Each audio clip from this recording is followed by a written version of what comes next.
everybody, and welcome to episode 18 of Third Man In, brought to you by Head Check Health. Today on the show, we've got Brad Brown coming up, which we're excited about. It's a fellow Newfoundlander who's a fellow first-round draft pick by the Habs, as Terry, who's sitting across from me here, can tell you all about. And we're excited to have him on the show. And we also have Chuck back this week. So how's everybody doing, guys? I got to say, nobody was tweeting the show wondering where I was or anything. Like when Terry's gone for a week, eh? Terry goes and we get all kinds of messages. And we get all. It's a little disheartening. I looked in and I was like, oh, geez, nobody yeah, most cares. of those are, I'm telling you, Habs fans are plentiful and loyal. And I think a lot of them were probably the Habs fans on Twitter. Honestly, I've met more. So they've just breathed a sigh of relief when the loud Leafs fan is gone. I think that they just might pay be the case. attention to most of my Facebook, for example. It's a lot of, and I mean that in a good way. A lot of people that pay attention to the program at start. You know, put it this way: if I had played on Columbus or something, I don't think it would be the case. Yeah. It's a great thing. Great thing. I sound like a fucking 3-year-old. It's just it's humbling, but it's more than that. Like, I got a relationship with a lot of these people now. I didn't even really know them. Now, we're assuming that a lot of these people, I saw the comments, though. A lot of them I've never actually met, but, we talk online and I do hockey pools with a lot of ex-fans, too. Oh, that's cool. That's very cool, That's really cool. Once you put on that uniform, you're that for life. You're a Montreal Canadian for life. That's, you're right. And a lot of people there, again, they get bad press, a lot of them, and you'll hear like once in a while people boo. Remember when they were booing Carey Price or whatever, and the boo birds there. But they're passionate fans, and like I'm telling you, I still walk around that city, and more often than not, way more often than not, people are real nice, and I still go back quite a bit to my favorite spots, and I can't say enough about it. But yeah, afterwards, you see, everything went on with me with the Habs, I had a lot of support. I just didn't really know, unless there's no social media, so. If nothing else, I'm not saying people took a side. I should have gone back to camp. We've already been through all that. I didn't. But what I'm saying is that a lot of people just reached out and felt kind of bad because they knew I was passionate. I wanted to play in the NHL.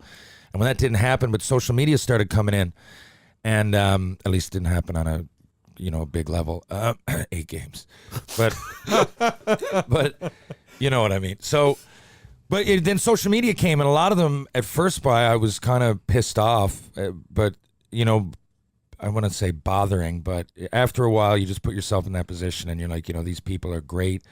People offering me, they sending me cards in the mail. I sign them. Here's a free meal when next time you come to town, that sort of thing. And I'd say, I wouldn't say thousands, that would be an exaggeration, but at least hundreds. And at the beginning of every season, at the beginning of every playoff, there's a few in Montreal that are diehards that I've known for 20 years that I do hockey pools with. So that's as far as that goes. You ever beat any of them? Here and there, but no, they're actually a lot of super fans as well are, they're real educated. You want to talk analytics and stuff? Well, like they, and I do believe. Do you want to talk analytics? I was hoping you'd go there because I have found that the merriment or the marriage of Habs fans and people who buy into analytics are just fantasy hockey and hockey pool warriors. Yeah. They're in a league of their own. Yeah, they'll bring in things that I don't think about, or like shit like, last year I can't remember the player, but I'm looking at it and the guy's like, well, this certain say so and so is going to have an off game maybe because his wife's having a kid tonight, and I'm like, holy fuck, like that's the last thing I would think about, right? I guess I'll let you know one for free. My good friend and roommate, he's a analytics guy as well as a Habs guy, and he's guaranteeing that Victor Mete, who hasn't scored a goal, is going to put up 10 to 12 next year. So if you're looking for a throwaway waiver pickup D-man, he figures Mete is going to get put on the second power play sooner or later. They got to shake up the power play. New power play coach coming in. Mete is going to be a guy who puts up a bunch of sneaky goals. Well, I tell you, it's thoughts like that. I mean, who knows? It's not a bad bet, though. I've heard crazier things. And he's not a bad. Well, Mete is. I don't think he's even come close to peaking. So, but I just thought it was insane. Like, and like he's sitting down and he's like, oh yeah, well Mete is going to get 10 or 12 next year. And I'm like, are you insane? And then he just pulls that out. Yeah, it's like, hey, exactly. Like sometimes, I mean, I wouldn't say, but the more you think about it, his reasoning. is certainly as justified as any I've heard from a lot of opinions from any hockey minds out there. But a lot of these people, like I said at the beginning of and I wasn't kidding about that pregnant thing, and the reason was because he followed the guy on Instagram. Yeah. That's a big thing too. Yeah, right. If you can see the personal habits now, but if you really want to go all in with even a few hours a day, then you can. I'm sitting here analyzing it as an ex-player and everything, and you guys have great hockey minds. I mean it. Like, you guys pay attention as well. But then there's the next level. I mean, the Hockey BD game, Chuck, you're as good as I am at that shit. But or better. But, some people are next level. They'll be like, how many home goals with the fucking dark jerseys? I just think about, I remember growing up, you guys remember that movie Little Big League? Where it was about the kid whose grandfather left him the Minnesota Twins, and he became the manager of the team. And I remember Wally Holland was the announcer for the team, and he had this ridiculous stats guy who would just throw out all these insane facts about against he's like this in a lower inning against left-handers after a rain delay, and it would just be all these insane stats just that were a running joke through the movie, but are now how people analyze baseball. I saw a Twitter account the other day that straight up had an infographic that showed uniform color. Yeah. And because, so many teams now have third jerseys, have whatever. And with uniform color, what winning percentages were. So the worst uniform color in the league you can wear right now is a powder baby blue. I'm not surprised. That's the one that has the lowest one. Camo is batting 1,000. The Padres did it for something, and they won 3 games in it. So Camo is batting 1,000. Well, you can't see the opposition. They're just coming up behind you, sneaking up on you. The first time since the Dudley Boys were in the WWF, Camo is batting 1,000. I find it a lot back in the day. Myself and Asham the most, I guess, on my teams. I wasn't a big gambler, but I did go to the horse track. And I find now all sports are resembling those fans. I remember going to the horse track, and it was all the horse, whether they ran in the rain or on the mud, or I'm not an expert here, but whatever jockey. I remember there was a guy, Pat Day, and he was one of the best in the world, and that made a big difference that he was riding this particular horse. And anyway, it was really broken down, and how many wins they'd have that year versus losses in a certain climate, and on and on and on. I could go on with that example forever. So. But back then, it was only horse racing that I'd ever seen that at. Now you go to any sport, and there's fans with the, they're listening to a podcast on their iPod. They're taking notes. They got their computer out, and they're kind of analyzing it all for gambling reasons. Hey, like I said, I get what Jeff Merrick said, that analytics are information. I just think when you use that data in the playoffs, it doesn't always work out as planned, because that's the if the because the refs fuck something. Well, up. You can get into that. Isn't that one of your moments, you guys? I want to. Yeah, I definitely want to get into that stuff. But I think what we'll do is we're going to take a quick second to hear from our sponsor, Head Check Health, and then we'll come back, and then we'll talk about some things that made us go, oh baby, and some intentional offsides, and we'll get into all that ahead of getting our guest on. So first, here's a word from our sponsor, Head Check Health. Concussions are serious business. Concussions and post-concussion syndrome had a huge effect on my career. Whether you're a player, a concerned parent, a coach, a risk manager, or an executive, they're a major area of concern. Head Check Health has developed software and services that improve the way concussions are assessed, tracked, and managed at all levels of sport. Their goal is to create a safer environment of play by giving better tools to the individuals responsible for documenting and assessing concussions, and providing better data to administrators to make real health and safety improvements. Head Check currently works with organizations across the country like the Canadian Junior Hockey League, BC Hockey, Rugby Ontario, the Western Lacrosse Association, and more to advance their concussion management practices. If you're interested in learning more how Head Check can help your team or organization, please visit headcheckhealth.com or email info@headcheckhealth.com. That's headcheckhealth.com or info@headcheckhealth.com, and tell them TR sent you. All right. So again, huge thanks to Head Check Health. And now let's get into I guess it's the oh baby is what we do up first here, isn't it? Do we have some I don't think it matters. Go ahead. But it's a talk show. Just to get the thing in there. For me, I got to say, it's been a big week. Congrats, Mike. The Bruins swept the Carolina Hurricanes. Oh, I got a joke for you. Oh dear God. How do you get swept in the 2019 Stanley Cup Playoffs? I don't know, Chuck. How? You sweep the team that swept. Shoot. That's no. You sweep a team in the last round. That's it. The joke is the Bruins are going to get swept in the finals. That's the joke. It's a funny joke. Yeah, you understand though that humor is a big part. I still don't get the joke. Explain. So each team that has swept somebody goes on to get swept. So the Islanders swept the Penguins, that then got swept by the. It's like biblical shit. Yeah. Begot. Yeah. Islanders swept the Penguins, who got swept by Carolina, who got swept by Boston, who's gonna get swept. So you used to be a comedian, right? Like you told jokes. You told jokes for like as it wasn't a living. I told jokes for beer tickets, and I got 2 checks out of it though. Okay, all right. No, just checking because good job, Mike. You had to get him on that. Yeah, one of them only a little bounce. Only a little bounce on one. Do you have any more jokes for us before we start here, Chuck? Yeah, we real good warm up stuff. Tell us one. Yeah, tell us another one, please. Yeah. Oh boy. I wish there used to be when I first got this mixer, before I replaced it with like all of our ads and sound effects, there actually used to be like a button that would do crickets. Oh, you're looking for that. I kind of wish it was still there. All right, we're about 10 days away from this being a lot funnier for me than you. No, I don't know, man. I mean, like, yeah, the Bruins sweeping and going on to the Cup final is exciting. They're looking really good. Tuukka Rask is playing the best hockey I've ever seen him play. Tuukka Rask is good. And I'm feeling really good about it. But also a big old baby goes out to the Growlers. The Newfoundland Growlers expansion team just won. They won like 6-0 in the elimination game to clinch the Eastern Conference. So yeah, they're going on to the Kill. Jesus, Mike, get the marbles out of your fucking. They're off to the finals. I'm just overwhelmed with Chuck's humor here that I just can't even think to speak. Were you down to it? No, I wasn't. I was at a launch party for my softball team. It was the season kickoff, so that's where I was. But I had some friends at the game who kept me updated, and it looks good. They sell it out? Fuck no. I was there. I wasn't at the whole thing. I just went in the back door for the third period. I got friends in low places. Yeah, I don't pay for shit down there. Senior doesn't pay. Senior doesn't pay. Yeah, I don't pay. Speaking of which, though, there will be. Everyone keep an eye out on the shop because there is going to be a senior doesn't pay shirt.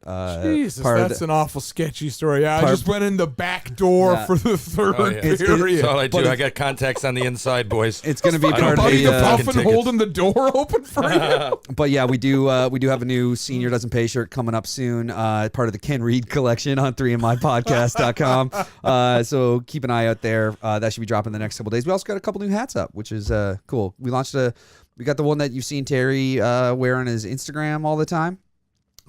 We also just launched a dad hat and trucker hat. Yeah, the dad hat's a good one. And they're both all right. I like them. Speaking of dad hats, my dad's in town this week. Doing what? Well, that's pretty exciting. He's here for a wedding. Oh, cool. Who's getting married? Yeah, cousin of mine. Oh, that's good. That's nice. Let's move on to talk about hockey. Yeah, there we go. So one thing we do want to talk about the playoffs, because we've been kind of there was one thing last week that we were like, oh, we'll talk about it when we do this episode, not knowing that they wouldn't still be playing hockey at this point. But I wanted to say, man, like what happened to Justin Williams? There was like a lot of goodwill that was built up over the Cinderella run they went on, and then the last like 3 games, he pissed it all away, taking stupid penalties, being a dummy. It has 6 minutes in one period, and they were all stick infractions in Game 3. No, one of them was an elbow. One of them was a high hit on Krug that honestly, it being his third penalty, I thought he should have got the fucking boot for. All I know is that again, it seems like a broken fucking record, but if I'm looking at my captain and Brad Marchand fucking rips his chin strap off. No, he did that to Marchand. Oh, sorry. The other way around. Yeah. But if I'm looking at my captain and I can see that he's that fucking bothered and Marchand's in his face, I'm telling you, it works. I'm here kind of shitting on Marchand because I'd have to fucking fight him the first second I fucking played against him. That's a promise that I never have. I assume that everybody thinks like I do, but clearly they don't because no one does it. And I don't know if it's an era thing, but I know a lot of guys my era that it wouldn't matter the team. The first game I played against him, he just, to me, disrespecting the Union, and we're a bunch of Union guys. Like I would have grabbed Avery after he said that fucking comment, sloppy seconds. Just the way it goes, right? But I don't think, like if you're saying the Bruins, wow, in one way, yes. In another way, guys, I fucking don't respect the way Marchand gets on. No, I don't. But I do respect that he gets under to a point. You know, he's a shit disturber. I get it. I think he goes over the top. But the thing is, all this analytics talk. Here we are again. Here we go. What are the Bruins? What are the Bruins? The Bruins are the dirtiest, roughest team left, at least, and one of in the NHL. And where are they? They're in the Stanley Cup fucking final, because the NHL playoffs is different than every other fucking playoff, and you got to have balls and grit to get there. And even teams like Detroit that had Lidstrom and Yzerman, well, they had McCarty and Kosar and Probert, and I can go on and on. But the reason they're in the finals because they're playing like fucking dirtbags, which I like. I like. I prefer the term grit. When he dirt, did that, but, when he that's did just that C thing, when he did that, when he's like, yeah, you're the fucking captain, you can't do that shit. I thought it was. When he did that, I'm on that team. I'm anybody. I'm jumping over the boards. I'm coming boys. off the bench. As soon as the game gets out of hand, especially if I'm a fourth liner. I'm going, fuck this. I'm in the NHL. Know it. What, are you going to send you down? You're probably going to miss the first 5 games next year, but I'm coming off the bench, especially if it was 3-0. 4-0. This doesn't mean shit. I'm telling you, you know what? And I'm going on to hurt them. I don't mind saying that. If I was playing against, most of the time, I can't think of one fight that I ever got in or one situation where I just went out and I really tried to hurt somebody. Most of the fights were to make a point. And, to get fans right, there was a time and place to do it. At no point did I ever even try to punch through the guy's face. I'd just stand back and go. But I wasn't trying to hurt anybody. I was in a fight, and, sometimes that would happen. But if I played against Marchand, I'd try to break his foot with my stick over the top of the laces. Or I'd fucking, I'd eye gouge him. I'd do something. I'd be real. I mean it. I'm just fucking surprised. mean it. It would end. It would surprised. So, we almost the entire country right now is very much an echo chamber of everybody saying just that. Oh, geez, I'd love to fucking have 5 minutes to take a run at Marchand. Yet, no one does. No one so far in this playoff has done it. I'm wondering why. I'm just wondering what's the deal there. Because, my God, that would have to be satisfying, wouldn't it? Back in the it's day, like catching a fly out of the air in your hand. As soon as the score got out of hand in any game, then he would be. But there's no checks and balances like that anymore. So, if you're gonna let it go, and by the way, I don't understand. Marchand scored the empty net goal in that game. They pulled the goalie with 5 minutes left or something like that. He scored an empty net goal, but. Again, it comes down to Bruins are up 3-0 in the series and the game. It looks like they're going away with it with a couple minutes left. Goalie's pulled. Bruce Cassidy puts Brad Marchand out there. That's insane. But that's what's insane to me is that Cassidy is confident enough that nobody's going to do anything that he puts Brad Marchand on the ice. That never would have happened 20 years ago. Who on Carolina's really going to do anything? But that's my thing. But it never would have happened 20 years ago. No, because every team would have. Not only that, especially when it's away from them that much, it's just a. And after he's done that to their captain over a couple games and made him look foolish. I know, and it's not only that, Mike. How? It's not only that. It used to be that, I said, I'm not only talking tough guys. That's alarming to me. Back in the day, I hate saying that, but I'm fucking going to say it again because it's true. He wouldn't last. And I'm telling you, what would happen is, you had 2 or 3 tough guys on a team, and by that I mean, borderline goons. But there was a lot of other guys. I don't think you need a goon to fucking. You go down the list. No, you don't. So but there was. What I'm saying is that when I say back in the day, a lot of people think that I'm talking about, Tony Twist would have cleaned them out. I am, but I'm saying team tough. I can name the Montreal Canadiens when I played there. Turner Stevenson would have done it. Scott Thornton would have done it. Darcy Tucker would have done it. Shane Corson would have done it. Vinny Damphousse definitely would have done it. Fucking, I would have done it. I can keep going. I didn't even started with defensemen yet. Patrice Brisebois couldn't lick his lips, and he would have done it. I mean it. It was just a different era. You had to do that. You had to stick up for guys. And look. And I want to say one thing, too. When I said that Boston are being dirtbags, I wasn't limited to that. I think, I guess you assumed it, but because I kind of I let it go that way. But I'm counting the fucking McAvoy hit. I'm saying Chara game to game hurts people. And he's got the Chris Pronger rule book. Yeah, man, he does. He's been great. It's pretty incredible to watch because he's got that same they're only short cross checks. We'll let Z have those. Man, he only held on to him for a second and a half. We'll let Z have that. I guess my point. McAvoy got suspended for if it's the hit. I think you're talking about in the Columbus one. He got suspended for that. And when I watched it, I'm a fucking Bruins fan.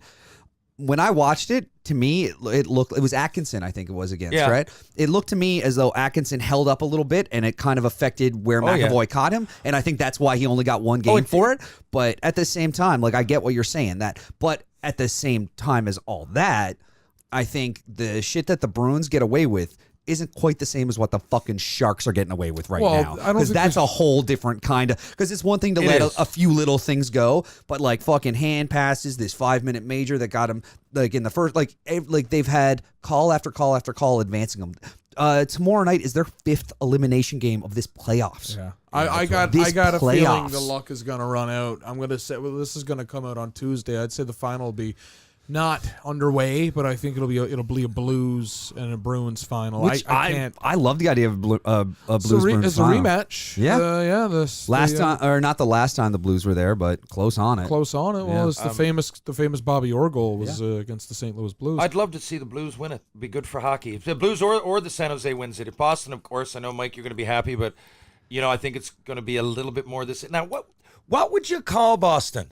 In this era, you've got Pittsburgh, you've got Chicago, as you, I guess, could say a semi-dynasty type thing. Yep. Nowadays, just making the playoffs 5 years. If you win 2 or 3 of those, you're a dynasty. They've each won 3 in the last 10 years. Now, where would you put Boston? Because they've been in the final, they've won it. This is going to be their 3rd final. They've only won 1. Yeah. So it's not like it's not like it's a dynasty. No, they lost to the Blackhawks in 2013. And we're it's 6 years ago, so we're almost there. They've missed the playoffs since then. Yeah, they missed the playoffs since then. Tuukka Rask was mad then. I remember that. They missed the playoffs. They fired a coach. They fired their GM. All that's happened since the last time. In the last 6 years since the last time they made the Cup final. Boston is a team to me, especially them going to the final this year, and they're a team that has been a competitor pretty much for the last 10 years. Competitor, that's it. I wouldn't call them a dynasty. I'd call them a perennial competitor. With exception of that one, but they're a team that shows you don't really need to commit to an overhaul rebuild if you have a really good drafting body. And let's face it, the Bruins have got so many guys that not only come up the ranks, but they come out of nowhere and they shine. Like, where the fuck is Tony Clifton or whatever his name is Connor from? Clifton. Tony Clifton. But the other thing you got to remember, too, is, like, people shit on the Bruins drafting because they had the year they took, like, DeBrusk. They also could have gotten, like, Barzal and a couple other guys on a fucking steal. Yeah, but DeBrusk is going to be good. DeBrusk, I think, you need DeBrusk more than Jake Barzal. DeBrusk is a fucking stud. I think he's a lifelong Bruin. I think he's that kind of guy who's exactly the player Boston wants. And Barzal's going to be a guy that you get into cap trouble with. You need a DeBrusk more than Barzal. Yeah. No, 100%. That's, you know what I mean? Like, and I think also university hockey and NCAA being so big there, you get the college guys. Yeah, I mean, they're there. But I mean, not even that. They've got a couple guys that are just like gone back home. Like Wagner and Coyle are both from Weymouth. Like, they both have come from different spots. They're back in. Well, I think actually Wagner was drafted, but like Coyle is back home now. Like, it's a homecoming for him, and he's showing up. I mean, but the other thing with the Bruins right now is their fucking depth. I think it's 19 different goal scorers at this point of the playoffs. But listen, it's insanity. The other big thing, guys, what stands out about Boston? What gift do they have that other teams don't have? Elite goaltending. Well, perfection line. That top line is insane. Well, one of the things I was going to say was that they've had solid goaltending on all those runs that they've made, and even back Tim Thomas is a whack job, but he was a good goalie. But remember he said he'd take a year off at like 39, and then I'll come back fine. But he actually did come back. Yeah, he didn't come back fine. He didn't. But he came back. Wasn't a graceful return. To each their own. Who am I to shit on a fucking Stanley Cup champ? I just find him a little bit space-ish, but hey. Remember his ring story? How his parents sold their wedding rings, and then he won a cup ring, and the NBC's like, "You gonna give your dad the ring?" And he's like, "No, fuck no." I thought that was. Then I was like, "Well, this guy's an asshole. Like, this guy's such an asshole." But still, I mean, he won it. Fuck it. He's different. But what I was gonna say, you're right. The goalie, but their best defenseman is ageless. Yeah. What if Nick Lidstrom could play till he was 5 years old? Zdeno Chara doesn't look like he's slowing down. The thing is, guys, I think he has. He's 7 feet tall. Yeah. He's effective, though, man. Yeah. He's effective. Like I said, when you're watching the game, watch how many people don't go to his side. Yeah. I often say people judge like Chara. Yeah, Marlowe went around him once, and Matthews, and they were all on that. He's got slow foot speed, man. I'm watching.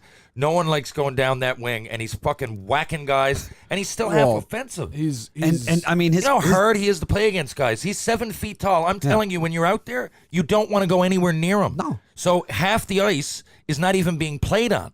So, as a forward, I guess I'm passionate about it because as a winger, I know how hard it is to play against those kind of guys. And Zdeno Chara, he might lose a little bit of speed. But what Zdeno Chara does best, he's still doing. And he can still lead the Bruins. He'd be done 5 years ago. Think of it, even Chris Chelios was still playing, but he wasn't the same Chris Chelios. Chara's closer to peak Chara now in his 40s. Yeah, I think the dynamic of the drop-off is much smaller with Chara than it is with a lot of guys. It's the dynamic of his peak and valley is much closer. A lot of guys go off a cliff when they're Chara's age, and I don't want to make it sound like he's going off a cliff at all. I think he has slowed down a little bit. He's got 1 year coming up that's left.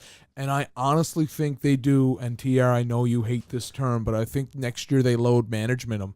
Just especially going into the finals, they're going to expect to compete. I think Chara plays next year maybe 40 games. Here's the other question. You're talking about load management. They sat him from game 4. Yeah. They won 4-0. My point is not so much, like you said, people around Chara's age drop off. But no, people around fucking Shea Weber's age drop off. Yeah. Chara's he's approaching his mid-40s. He's 41, I think. Yeah, I think he's 41. He's 40. Well, he's at least a year younger than me because I played against him in the Western League. So I know that. 42. Okay, there you go. He is 2 months younger than you. Yeah, there you go. Yeah. He's 42 years old, and he's still doing it. Like, that's my point. Like, most people, Seabrook, for example, one of the best defensemen Chicago has ever had, is starting to be a healthy scratch, right? Age catches up to you. He's still good. I think he got a bit of a bad rap the last couple of years, but I mean, according to very distinguished hockey minds that are in Chicago, he's healthy scratching. And Brent Seabrook is a year younger than me. Yeah. Wow. So take that for what you will. It starts happening around 30, guys. He's 35. He's 35. Yeah. Every other defenseman in the history. Actually, no, he's coming up. He's 34. Gets a little bit more banged up than Zdeno Chara, though. That's probably why. Well, I think the biggest thing is height. I think the biggest thing is height. He can still be effective. I'm telling you guys, when you got the wingspan of an albatross, right, and you're out there, you're effective. And as long as he can skate backwards faster than most guys are skating forwards, he's going to have a job. He's still good. Yeah. I would take a medium-level guy that tall, a la Corey Cross, Hal Gill. But he's better than Hal Gill, right? And Hal Gill was like that with the wingspan, but he wasn't as good overall. No, he was a very budget. But yeah, I never thought about Corey Cross in about fucking 11 years of my life. So that's a name right there, man. Whoa. But yeah, I think it's stuff like that. It's that they have Chara and that he's there and he's still maintaining. You think he's going to be a guy that you mentioned Lidstrom? You think he's going to be a guy like Lidstrom and he's done with the game before the game's done with him? He's on a 1 year now. Yeah, well, he's got one extra year added to it. Yeah, so next year is another contract year.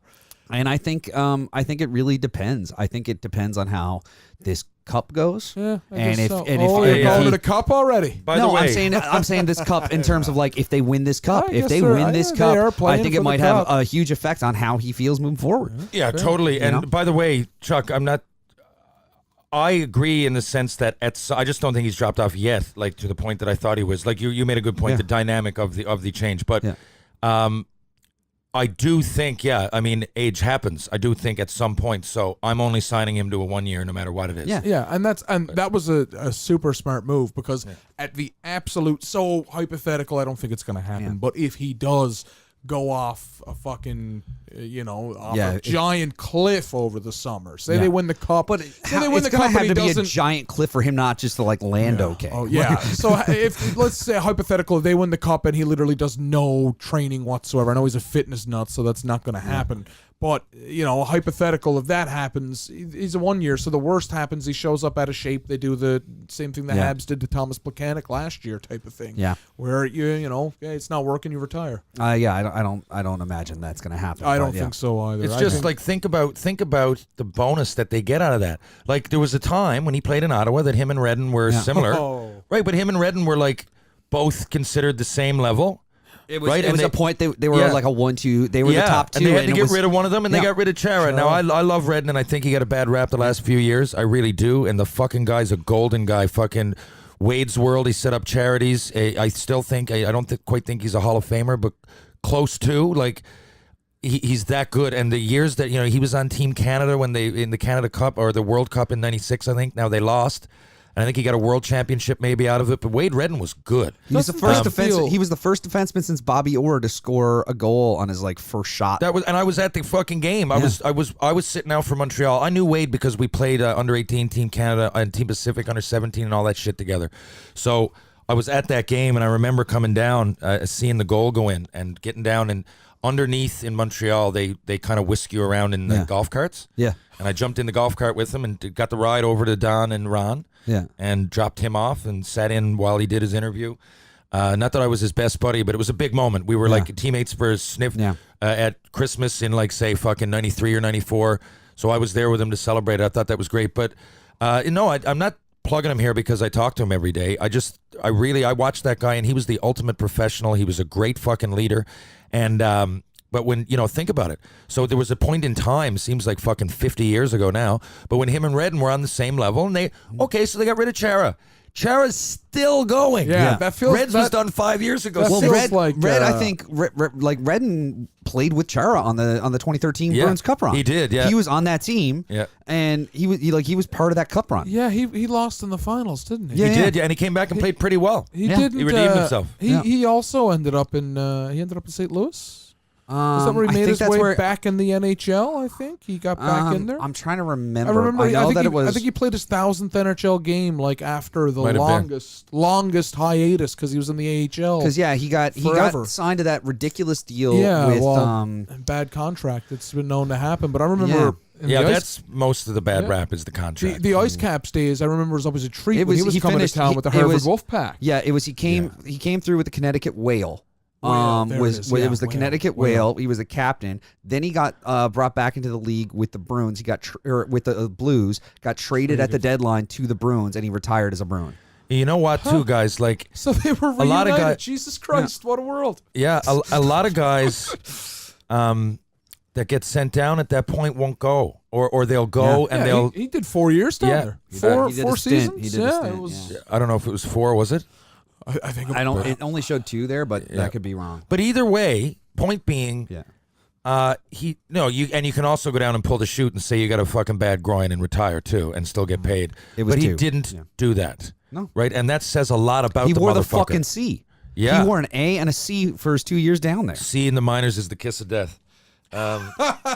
It's nobody. I remember nobody ever wanted to see. Yeah, it was like back to baseball movies. It's like fucking Crash Davis. He didn't want to have the fucking most dingers in the fucking minors. Right? Think about St. John's Maple Leafs, for example. Guy LaHue and then Nathan Dempsey. Yeah. And both those guys should played a little bit long here. I shouldn't say LaHue. I didn't play with him. I don't really know. I know he was pretty good, but Demmer was unreal.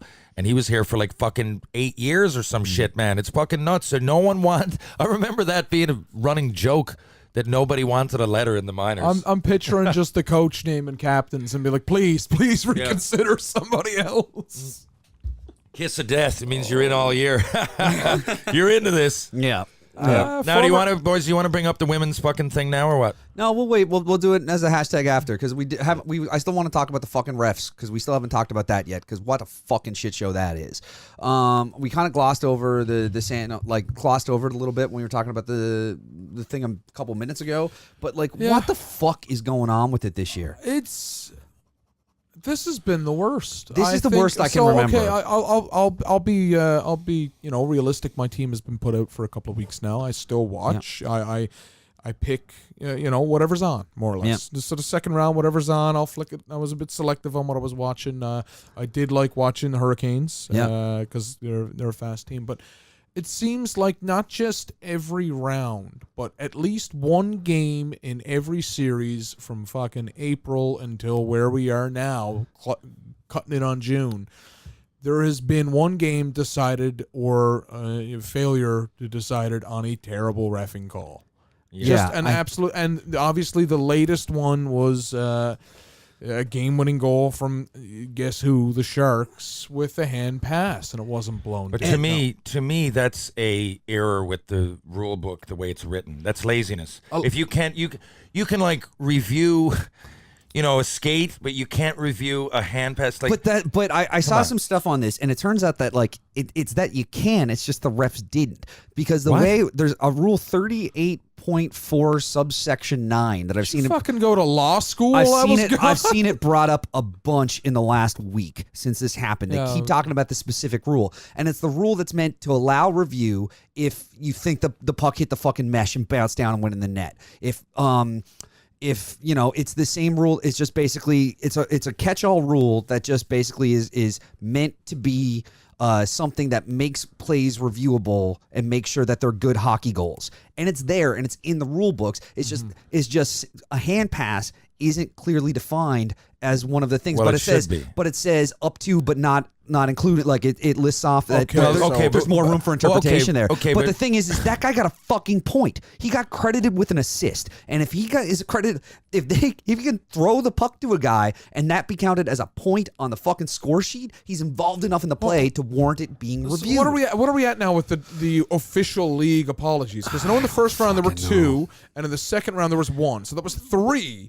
In 2 rounds of playoff hockey where the league actually had to issue fucking apologies, which I never dreamed. And again, I don't know if we're gonna call it a blown call or a missed call, but how do you fix it? Like, I've heard a bunch of people say, "Well, do you want everything going to review? Do you want everything to go to a?" No, but I know what you're saying. But clearly, that wasn't the case. It was not written in there. I know what you're saying. It's open to interpretation, but it wasn't for those refs. For some reason, they looked at it. They could see, oh my fuck, that's a hand pass. Open the rule book. We got to figure this out. But they couldn't.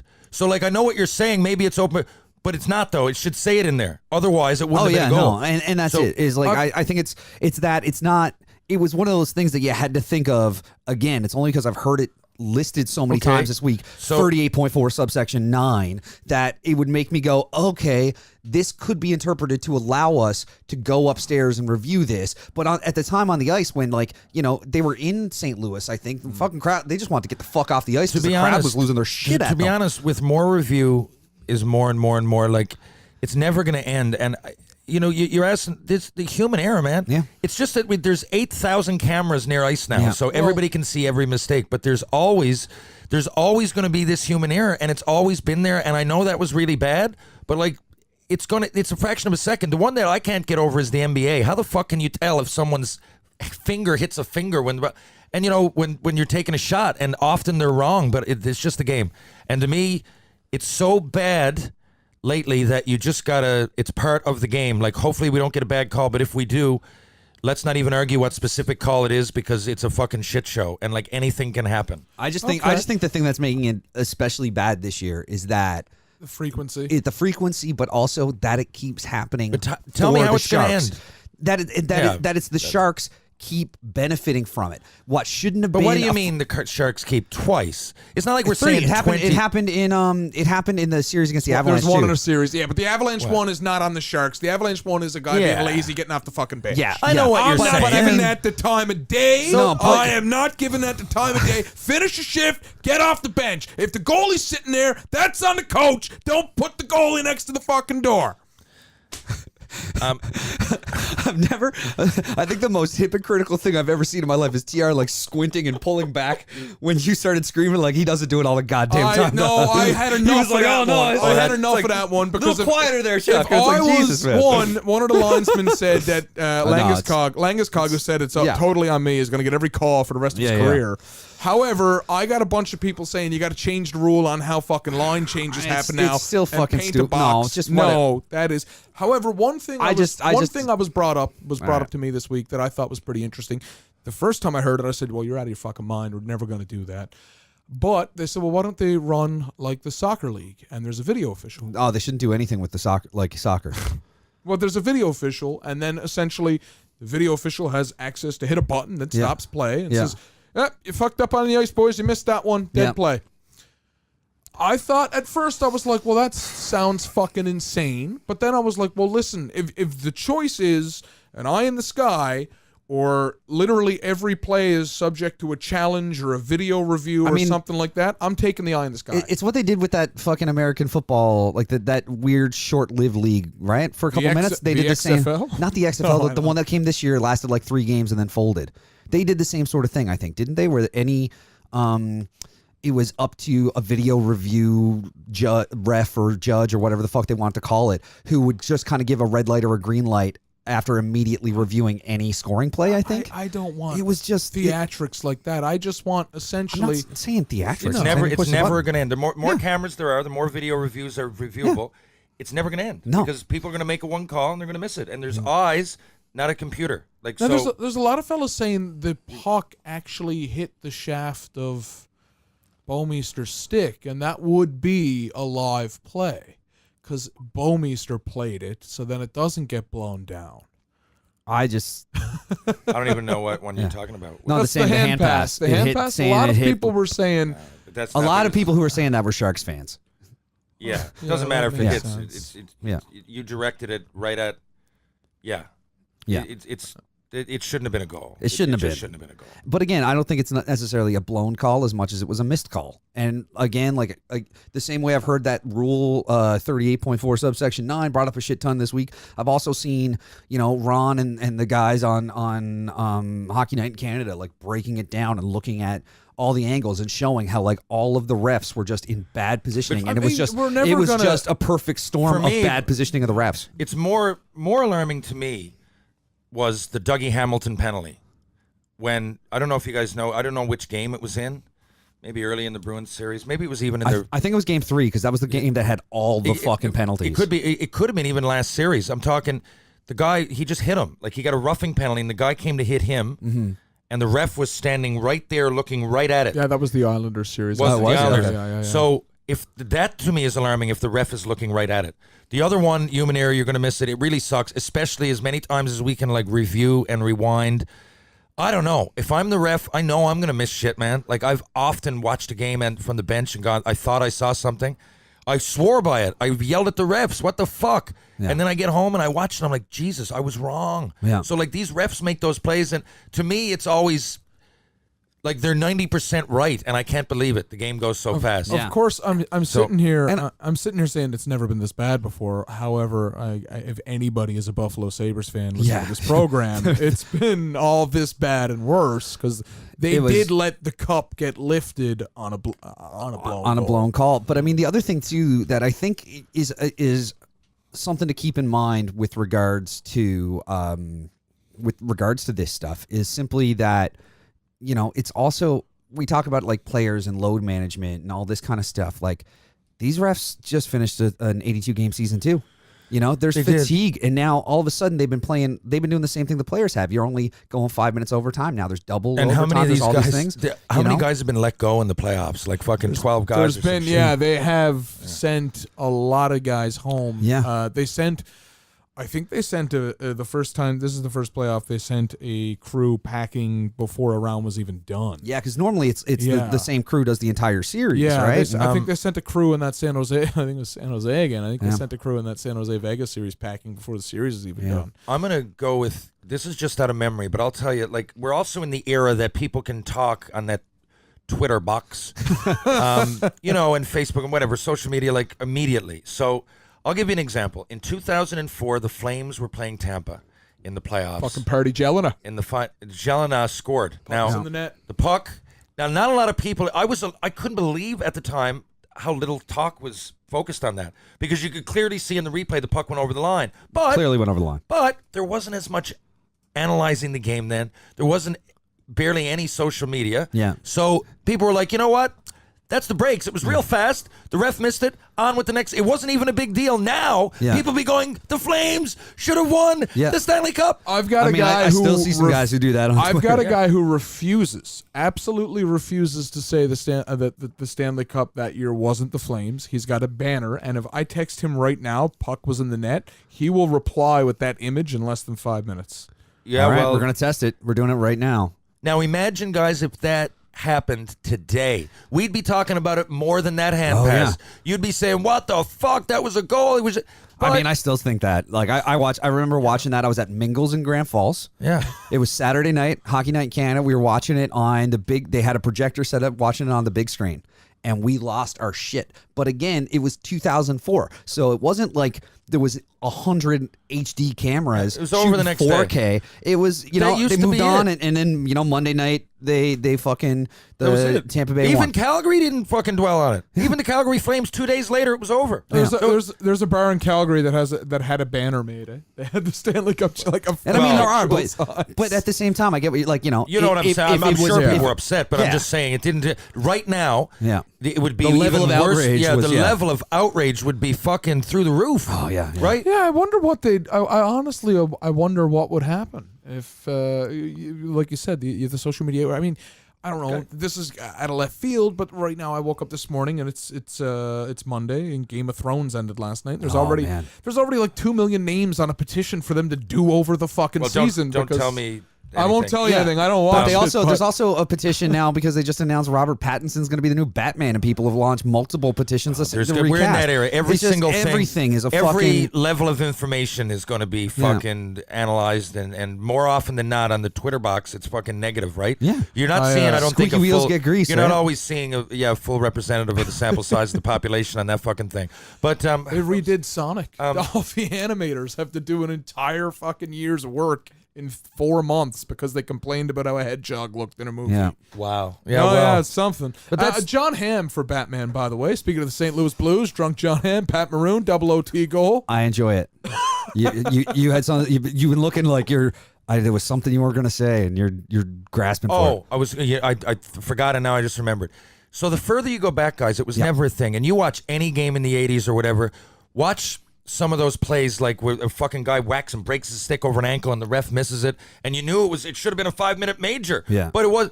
And how many times Diego Maradona, the fucking hand of God. I know you guys don't watch European soccer, but The soccer goal that was not- in the World Cup, yeah. man. It won it for him. Well, eventually. And he went fucking as end to end as he dangled. Or no, sorry, this was different. The hand of God. It comes over in front of the net. This is all memory. I'm not looking at it. And Diego Maradona, and you can tell when it backs it up, he fucking pushes it over in the crease with his hand. But again, there was no replay. And people made a big deal. That's soccer. But if you look back, no one's complaining and saying that they didn't really win. Yeah. Right? It's just part of it. It I was think- it was a play. I think it does go away after a little while. It's just louder because there's so many people. I mean, Yeah. You're right. It is the in fact- Kentucky, the it is in Kentucky fact an Derby echo chamber and echoes The fade. Kentucky Derby was this year. Like, Yeah. That's a prestigious event. That's Yep. an event for rich people. They wouldn't let me fucking anywhere near it. And that was one under like. The horse got ridiculous first time in amount of 100, controversy. first time in Yeah. 150 years a And, horse like, has been DQ'd. It was, I read about it and saw the clips and the GIFs and everything else like that on Twitter for maybe 12 hours, but I guess we're all hyper normalized that something else comes along and we forget about it. Yeah, yeah. I honestly That's- forgot about the, we were talking with the refs for 15, 20 minutes. When you mentioned the Las Vegas one, I was like, oh shit, yeah, that happened too. Yeah, yeah. You So- it starts to become sensory overload, sense numbing. But yeah, and I think if honestly, if you go back and watch a lot of those plays were offsides. There was all kinds of things, but no one you understood. It was very much accepted that the ref might make a bad call, but they're whatever human. call he makes, we're going to go by. Unless it's Kerry Frazier in 93 and then some nut job is going to drive a camper through his parents' fucking Was home. Kerry Frazier the one on Gretzky's high Yeah, stick? yeah. Some loon. There's an example. But all that is, again, is a funny story. The next day, that happened in Leafs Nation. They were freaking. But again, I remember going, I can't believe the ref missed that call. But it was part of the game. I wasn't calling for his head. He didn't get fired. There was no... And it was obvious. That's Wayne Gretzky. Yeah. Wasn't it Gilmore? He stuck. It was Gilmore, It was yeah. Gilmore. It was, and I mean, that's the one thing that it's been done to death. But Kerry Frazier was probably the last guy to come up and speak about it. I think 10 years ago he wrote a pretty big column for one of the sports websites and was like, that pretty much ruined my life. He's like, someone drove a fucking vehicle through my grandparents or my parents' house. That's one I never got away from, and it's unfortunate because he says man, if I saw it, I would have called it. And he's one of the best ever. Well, yeah, So you're he's never ever going to escape it for- unless you video replay everything. And I don't that's really want to what go I there. don't want. I do not want that genie coming out of the bottle. That's why my take when I heard it was, well, how about a video official? So it's a ref, but he's watching the screens and he can hit a fucking button too.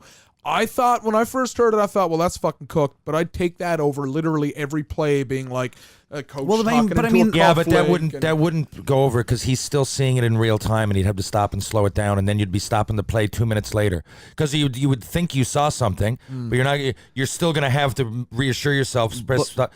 I kind of like, no, I can't say. I respect the idea, but I don't like it. I don't think it could happen. I like it more than the alternative and everyone wanting the every fucking play reviewed But to I think death. that is every play being reviewed to death, No, right? only I the think video. That's even but more it's of only it. by the one guy. But you're saying but what you're saying is everyone would be reviewed, but it would only be the ones that are overturned we'd know about. Yeah. But I mean, that's essentially what you're getting but- at anyway. It's because I mean, by the time the goal's scored and they go and they fucking talk to the timekeeper and they go back for the face, it gives the guy 20, 30 seconds to go back, look at a couple angles and go, yeah, no, we're good. I know. And again, red light or green light, just like, no, hang on a second, we need an extra minute to review this, whatever. I'd leave it at the fucking goals. I don't think like offsides if you miss it, whatever. I'm on the side no, of. but again, I think goals. It's only goals I'm talking I'm about. gonna say this though. That shuts up the echo chamber pretty fucking quick. It would say, well, hey, the video official didn't say anything about it. Yeah, but I don't think. I That's just not think gonna they'd shut have, anybody up, and they'd man. have to, like I said, they'd have to be constantly. Because I mean, everybody in the building missed Landeskog. Each team has a guy on the bench reviewing everything just in case, but no one saw that. So like.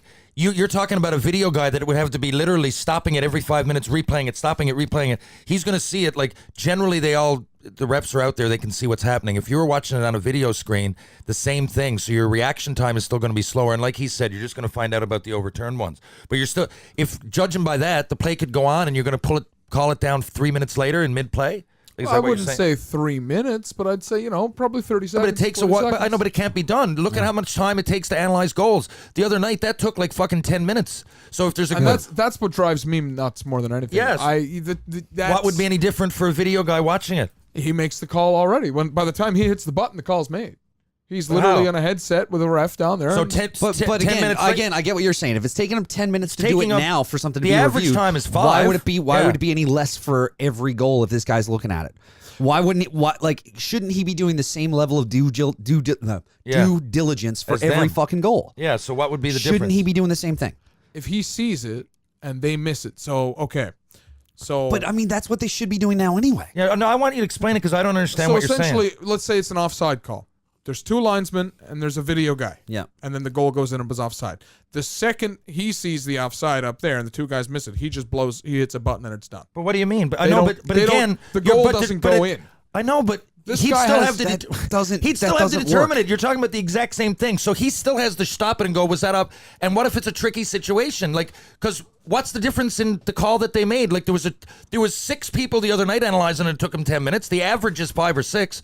So what would one guy? What's the advantage that he got up there? He's still going to have a due diligence like everybody else. And I mean, in the case of the hand pass, they didn't even fucking review it because He's they not couldn't. But he's not just waiting to review stuff. He has the power to blow a play dead when he sees something. Oh, no, I don't want that. You then don't it's just want you might as well have another ref on the ice then. No, it's a But- ref that's in the fucking But sky. the other thing is that there's delayed offsides calls and shit like that. If you haven't just blown a play dead, then you're What if grinding he's the game wrong? to a halt. Yeah. I don't know. Like, what if He's wrong. He can be wrong just as much as any ref can be yeah, wrong. and then- he could then be all of a looking at the sudden- wrong screen and miss the offside. And if you're going to do that, I'd just go back to no radio. Okay, how is he any better than the fucking 2 guys that are right next to the play? I would think it's harder to watch it on video and call something. Yeah. At least in the play, I'm 5 feet away from it. I mean, the league is doing the thing now where they're talking about doing smart pucks and shit. So that's what they're looking at to replace offside review. Is they're putting sensors in the pucks and in the fucking blue lines so that if a puck, Smartest thing I heard. And goes over the line. Yeah, I mean, if I've it- heard that for going we've into net. been talking. Yeah. Like people have been talking about this Yeah. technology. But they're actually for fucking 20 the years. NHL actually announced they're fucking working on it this year. About They time. partnered with, I can't remember the name of the institute or whatever that's doing it, but they're working with somebody to actually try to make that a reality, hopefully within the next couple seasons. And I don't understand why not. I mean, if Fox can put a fucking puck tracker in it, 20 years ago. I don't understand why the league can't keep fucking I'm thinking it's the offsides technology. You know, it might be a little wonky after you fucking fire at 112 Yeah, miles but an hour. I mean, the other thing we're talking about doing it is like how many game pucks are there at any given NHL game that are frozen before the game starts? They're also doing fucking Coors Light bottle pucks now. They did it at the All-Star game this year where they have the paint is heat sensitive. So when it's an optimal temperature to prevent bouncing, all that kind of shit. So the paint on the pucks changes color like the fucking mountains on a Coors Light bottle. Where if it gets when it's no good, it goes orange like the WHA pucks. If it like so the paint just like fades away, and when you can't see the paint anymore, refs are supposed to swap it out and use a different puck. I mean, how the fuck did we do it for 100 years? You know what I mean? How did we play hockey? How the fuck did we do it? Now there's an extra period worth of review every game. I mean, I'll just be sick and done with it. Like, to me, I'm all about the human error. I don't care. Even if it fucked me over, I've been in that position. A couple years ago in senior hockey, the fucking CBs won it, and they never should have. It went under the net. But you know what? Yeah. Fucking call went up. The ref fucking accidentally saw it. No, a John LeClaire goal. But it's easy. Oh, that happened in the Herder a couple years ago. It went under the net, and it was CB's the Clarenville, right? It won the CBs the Herder. Yeah. It was. Wow. I'm shocked I never thought of that one earlier because that John LeClaire goal stood too. Yeah, because you know what? Like, and I'd be like, oh, that's bad luck. Like, if I was on that team, I'd say, this sucks, but that guy's human, and he doesn't really have anything against me as much as I want to think it because I'm biased on the bench. Really, the guy got to feed his fucking wife and kids, and he's making a fucking call, and he's in the NHL. Like, I don't really think he's malicious here. It was awful call, but unfortunately for me, I was on the side of it. The negative side of it. Fortunately for me, though, I'm going to next time probably be on the positive side of it because the law of averages usually works out. And if you play a long enough career, everybody has those. Every single player that we have on here could tell you a story about being fucked over or being the beneficiary of a fucking bad call. I guarantee you everybody can. But that John LeClaire goal was actually part of this like Rule 38 thing that I was talking about. So it's for example, but not limited to pucks that enter the net by going through the net meshing, pucks that enter the net from going underneath the net frame, pucks that enter or hit the spectator netting prior to being directed immediately into the goal, pucks that enter the net undetected by the referee, etc. It's the goofiest goal you've ever seen in person. Speaking of that, what's the goofiest one you've ever seen in person? I got one picked out. I got in person, like at a game. You were at a game. I wasn't watching the TV. No, you were in the rink. Goofy. I guess I would have been playing in the game, right? Yeah. Okay. Or just at the game. Just at mine. I definitely wasn't playing. Nolan Baumgartner in junior and there's another guy that was in '95. There's another guy I played with a couple years ago, Chad Denny, who won the AHL Slapshot Hardest Shot competition. We had him as an import in Clarenville. And those guys would back up and shoot it on the penalty kill while they were penalty kill. They'd be pivot. They'd start to go backwards and around their own hash mark, the far blue line. They would wind up and take a slap shot on the far net, but they'd try to skip it. Yeah. And I've seen them both score multiple times. Okay. Like the first time Nolan Baumgartner did that against us in junior, I thought it was a fluke. Yeah. And then he did it again. And you realize it was set play. And then Chad did it. If you shoot it hard, I'll do it. Mike, the next time we're at rec hockey, I'll show you. If you just, because if you slap it, say, not quite knee high, but you get that consistency down the ice, and if you can skip it inside the blue line, it's going to take some sort of hop. Yeah. It's coming hard, and you just got to guess on that hop. So, like, the chances are higher than you think. Like, I've seen it multiple times. Not that was goofy. That was probably the goofiest goal, that I've, the goofiest goals that I've seen intentional. Yeah. And another one, I hate to toot my own horn, but it's on there, the fake dump. I got a fake dump on fucking when I played. It's on YouTube somewhere. I believe Swift. I know it. It was Swift Current. We were in Red Deer, and boys, I'm telling you this. Aaron Asham. The next time he comes on, he'll tell you. I called my shot. We were in practice that morning, and Aaron and BJ, and we would often talk about. More so than any other team I ever played on.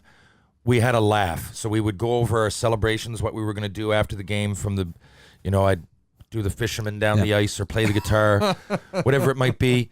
And we would play those out. And what was I talking about on the way there? Goofy goal. Oh, goofy goal. So we were in the morning, we were playing Swift Current Broncos in '97 in the playoffs in the second round. And so I'd seen a guy in the NHL, I think it was Mike O'Connell, used to play on the Detroit Red Wings. And he would come up and he would skate like he was, I can sell it. If you can sell a dump in, you're close to the boards and you kind of wind up and you look at the boards like you're going to hard rim it. Because that's a play, hard rimming it to the other winger, right? Yeah. So you do that a couple of times and get the goalie, because when you do that, the goalie comes out. The last thing he's thinking is you're going to shoot it on net. So you do that a couple of times and get him going back.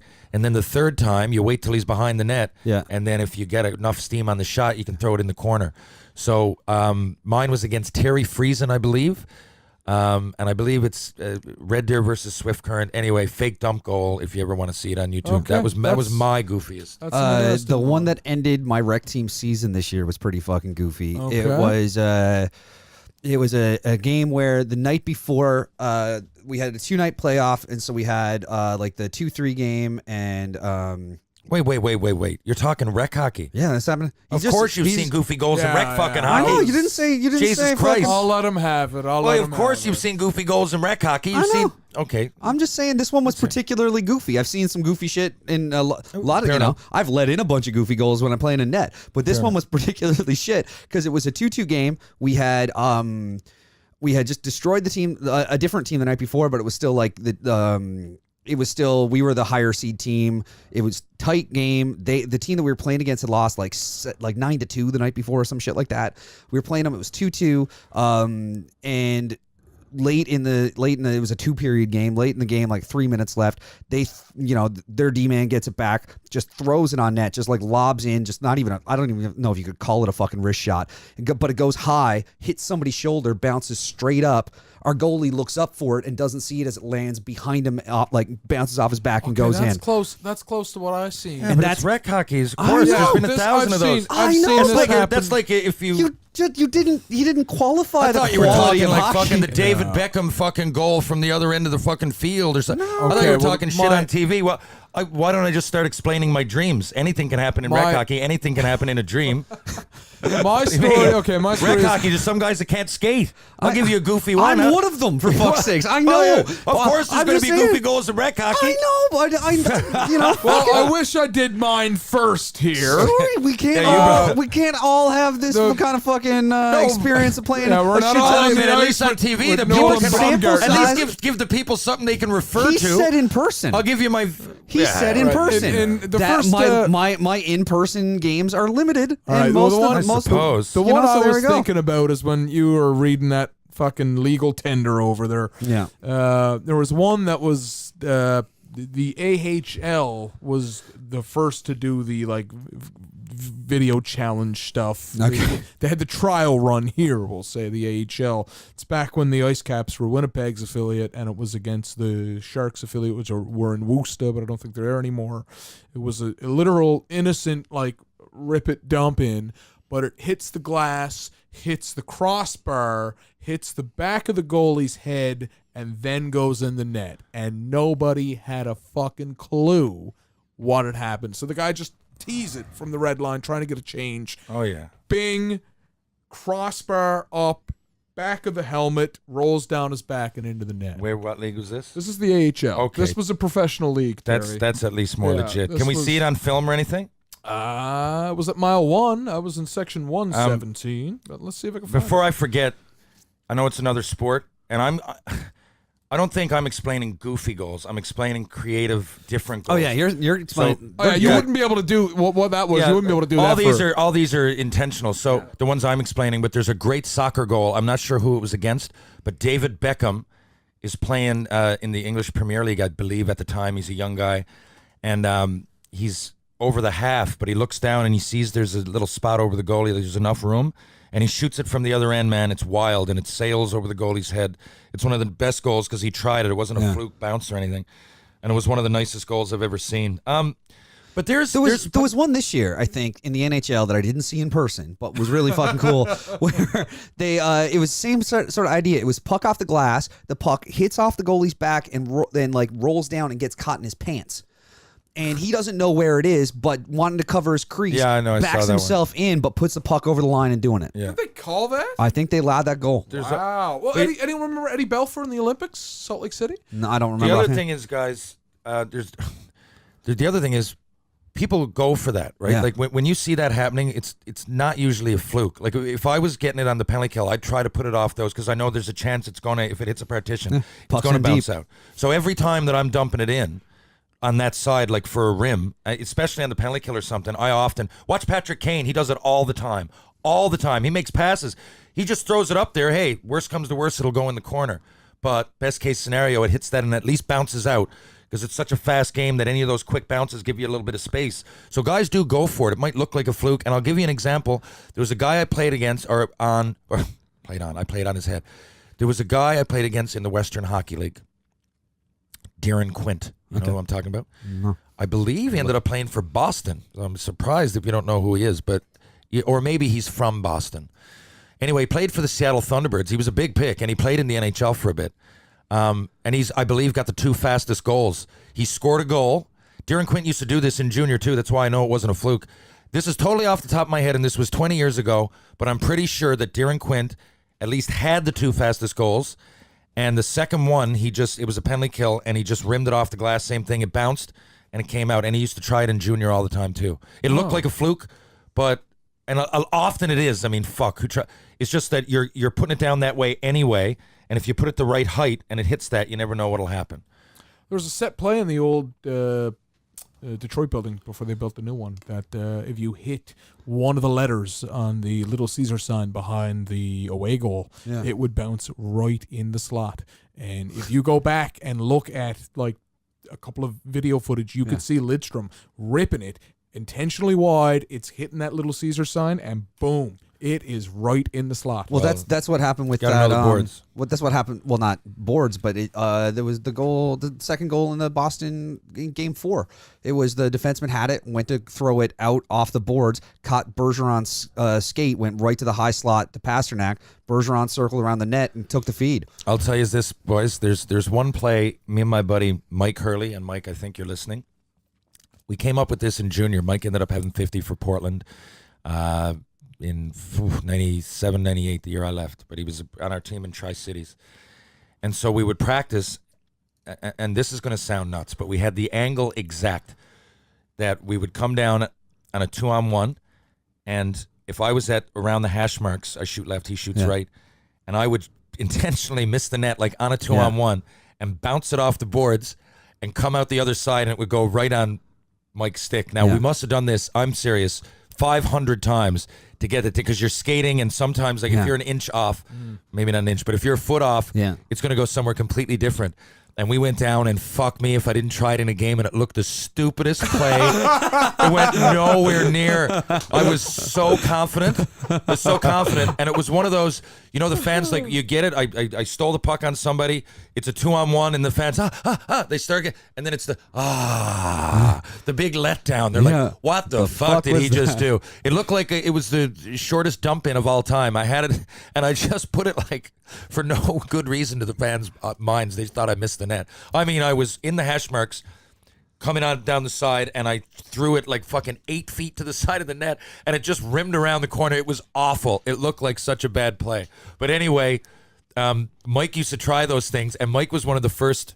You know, that's how you get better. For every play like that, there's a play that I remember before it ever happened, Mike picking it up on his stick and putting it in. And Mike Legg, the first guy to do that, played in Boise, Idaho. I played in Boise for the Steelheads. His name was Mike Legg. He used to pick, but we were doing that in practice. I knew it was going to happen at some point. Where, you know what I mean? Where you pick like the lacrosse goal. Yeah. And Crosby ended up doing it after that, and a bunch of people now have since done it. And now this Robbie Schrempf that came out a few years ago, the OHL, I mean, he does that on breakaways, picks up the fucking puck. Yeah.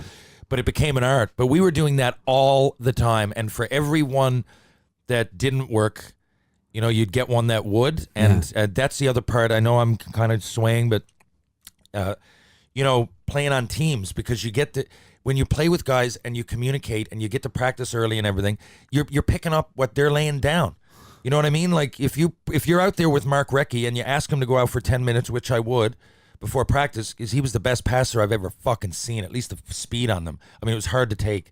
I really mean that. Like on my backhand, I found it really hard to take a Mark Recchi pass. Like a fucking 10-year-old. But you go out and when so then all of a sudden you're passing it with one of the best guys you've ever seen. If I want to get my agility better, hey Valerie Bure, let's go out for a fucking twirl, And I often think, and now where it gets so robotic, and people are training, but it's so individualized, and and I'm still a big fan. I know I'll say it. I sound like my grandpa every day. But there's something to be said for that. And I felt as prepared as anything just going to the rink with my buddies and picking up what they were laying down. It's never going to be a bad thing to practice with the best players in the world. No. Fuck, I wish I could take a Mark Recchi pass. I can barely take a Terry Ryan pass. It's Well, I and again, I'm not trying to put down rec hockey when I say this or anything, no. but junior to me, everybody, like I said, the players I played against in junior, Ginla, Doan, Tucker, I can go down the list, Chara, Redden, like, we were the best league at the time, the Western League, full of, every year it seemed we won the Memorial Cup. Kamloops won it 3 out of 4 years one time. But during that time, players like, let's say Darcy Tucker. Let's just say Darcy Tucker. So if we're in Kamloops, I know I'm getting off track again, but people probably, if we were in Kamloops, we'd always go in the day before, everywhere in the Western League except for Spokane, Seattle, and Portland because they were too far away. Our closest trip was Spokane. That was about an hour and a half.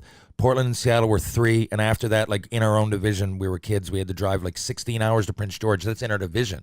Brandon was 33 hours away. We didn't fly anywhere. So we would be in, and what I would do, and I got to be honest, not so much Damon Lankow. He was his own cat. But some guys on my team, Mike Hurley, Mark Hurley, we would go to the rink early. What are these guys into? We're practicing here. What are they going to do?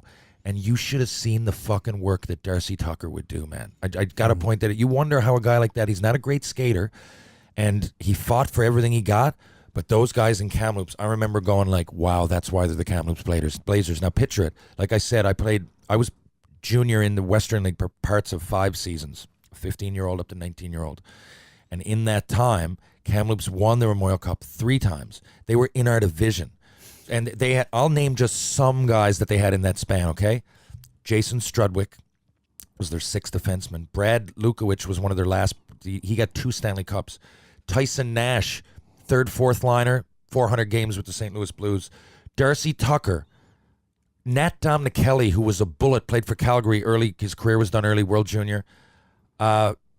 Jerome McGinley, Shane Doan, Rob Niedermeyer, Stanley Cup winner, Scott Niedermeyer, Corey Hirsch, Nolan Baumgartner, Jason Holland, Buffalo Sabres.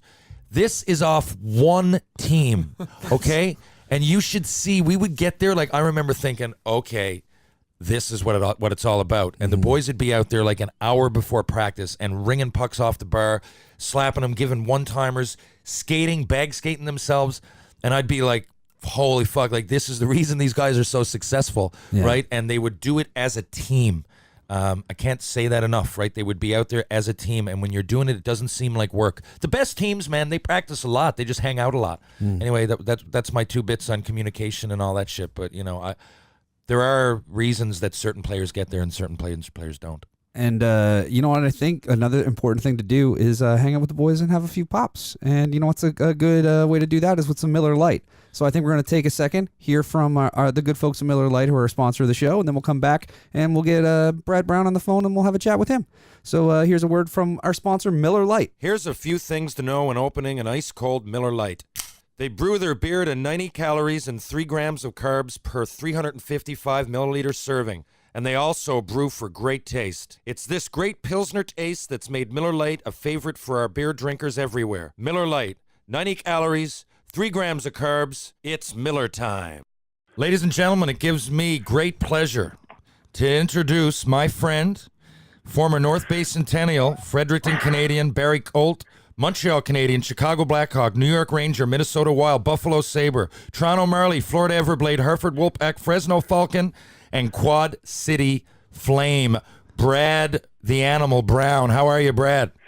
I'm doing great, buddy. How you doing? I'm doing all right. I tell you this, for the people listening, Brad is one of my best friends in the game. We have a lot in common. Brad was drafted in the 1st round the year before me. Amongst other things that we have in common. I guess the knock on us when we were drafted, though high, was that we needed to work on our skating. So we're going to get into some of those stories in a little bit. But before we do, I'm going to start. We tend to go chronologically here. Off the top of my head, that's usually the way to go. I think the listeners are enjoying that, Brad. So I'm going to start at the beginning rather than, because a lot of people, when was your last game, Brad? 10 years ago? Yeah, my last game in the NHL was the lockout, actually. The lockout, I was done. Wow. So 2004. So no offense to you, but a lot of people don't know who you are, so we're going to catch them up. Yeah. So Brad, you were born, when you do the podcast here, from Newfoundland, born in Mings Bight. Am I correct, or are you born in Bay Verde and your family's from Mings Bight? Well, yeah. Well, Mings Bight is a small town of about, back then, maybe at the max for the population. The peak was maybe 500 people. I think it's smaller now, but I was born in Bay Verde, about a half hour away. And what time, like your parents, was it your mom or your dad that got a job and I assume in Mississauga? Because I think you grew up there. That's where you grew up, right? Yeah. Well, I was born in Bay Verde, and I lived in Mings Bight until I was about 5, and then my dad got a job driving truck in Mississauga, so I went there. But I grew up in Mississauga pretty much, and played in the GTA league all my life. So were you? Now you're coming out, Brad, for someone that went in the first round, and it was a different era, and you were real tough, but you were a good defenseman too, and I think that gets lost in you can't play defense in the NHL and just be a goon. But tell me about your like, were you a star in minor hockey, and at what age did you realize that I'm going to play, not only say you're going to play major junior?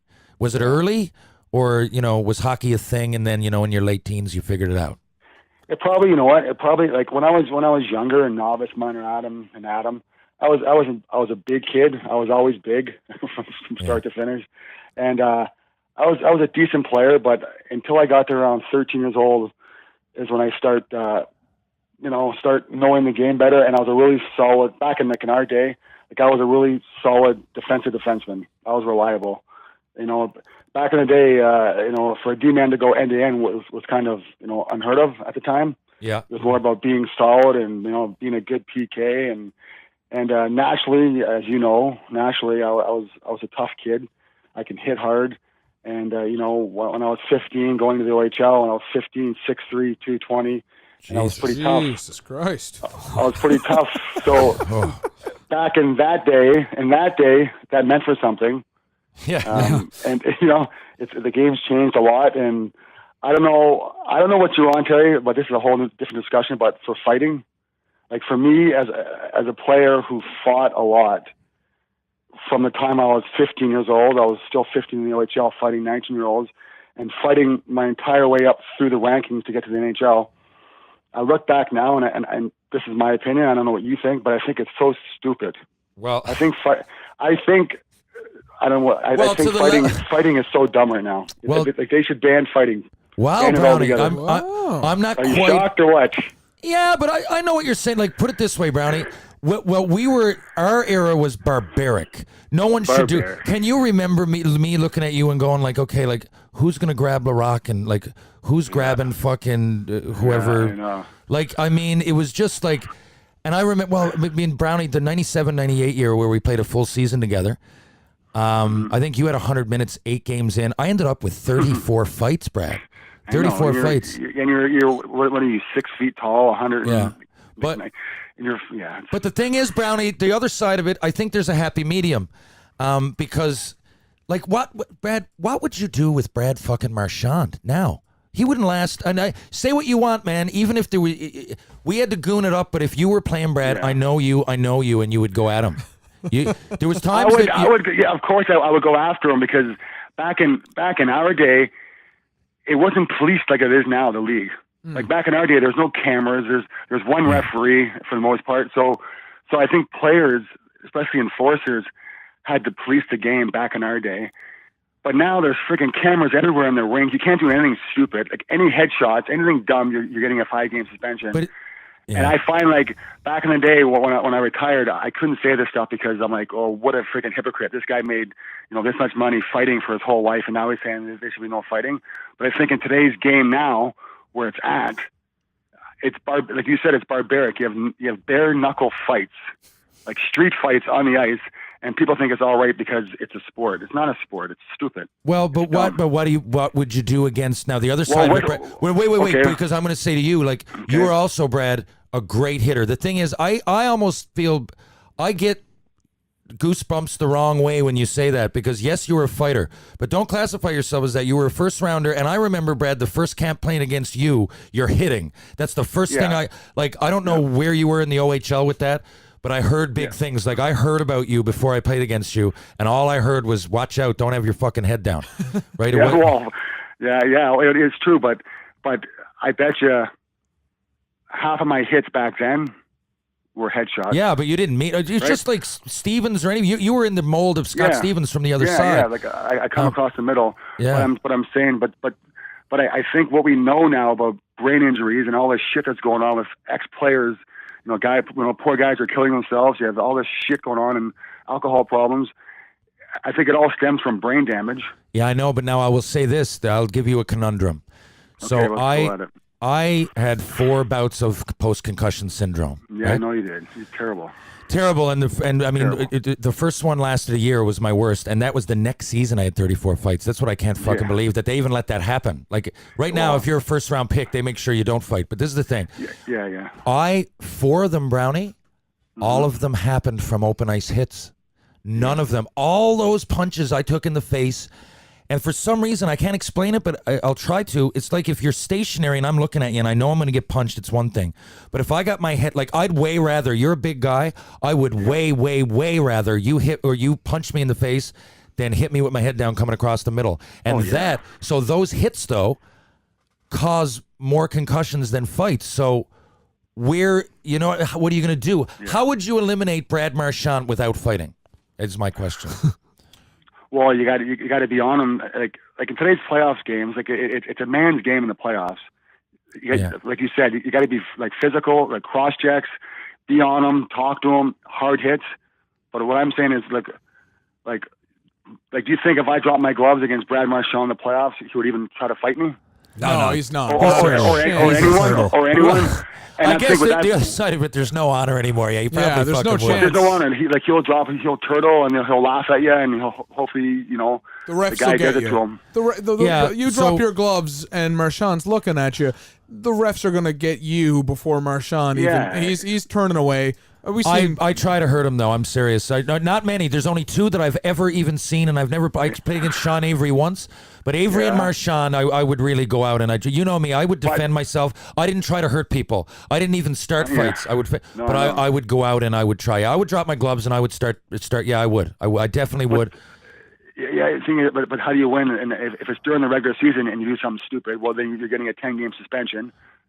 And you're getting fined like $200,000 of unpaid money. No, you're right. So, right? Is it worth it? Like I respect your opinion completely, and being one of my best friends, I totally know where you're coming from. And those days that we were in those dressing rooms in Philadelphia and all that shit, man, with Vaseline on our face and goalie jerseys going like, I remember looking at Brad and going like we're first round picks. Like, what is this?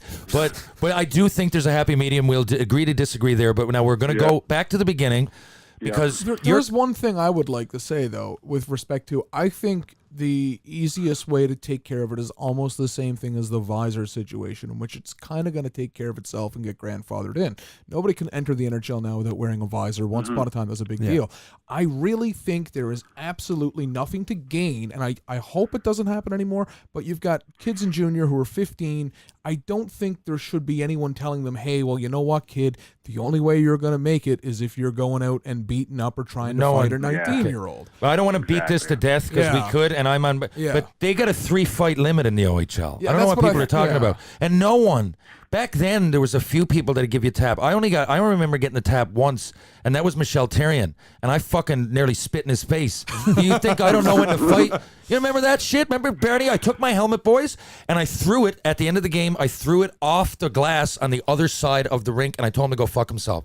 He didn't give me a shift. It was my 8th game, And I got a goal and 3 assists, and I was the first star. And I up until that point, I was doing nothing. I wasn't even, I had to work on a lot of things. And on top of that, I was playing bad. I finally had a good game. Michelle Therrien called me in. Oh, you're playing well. Yeah, you like that. You did well out there. Yeah, you good. You do it good next game. Next game, plays me first shift with 2 minutes left and tells me to go fight Jeff Ware. Yeah. I said, you motherfucker.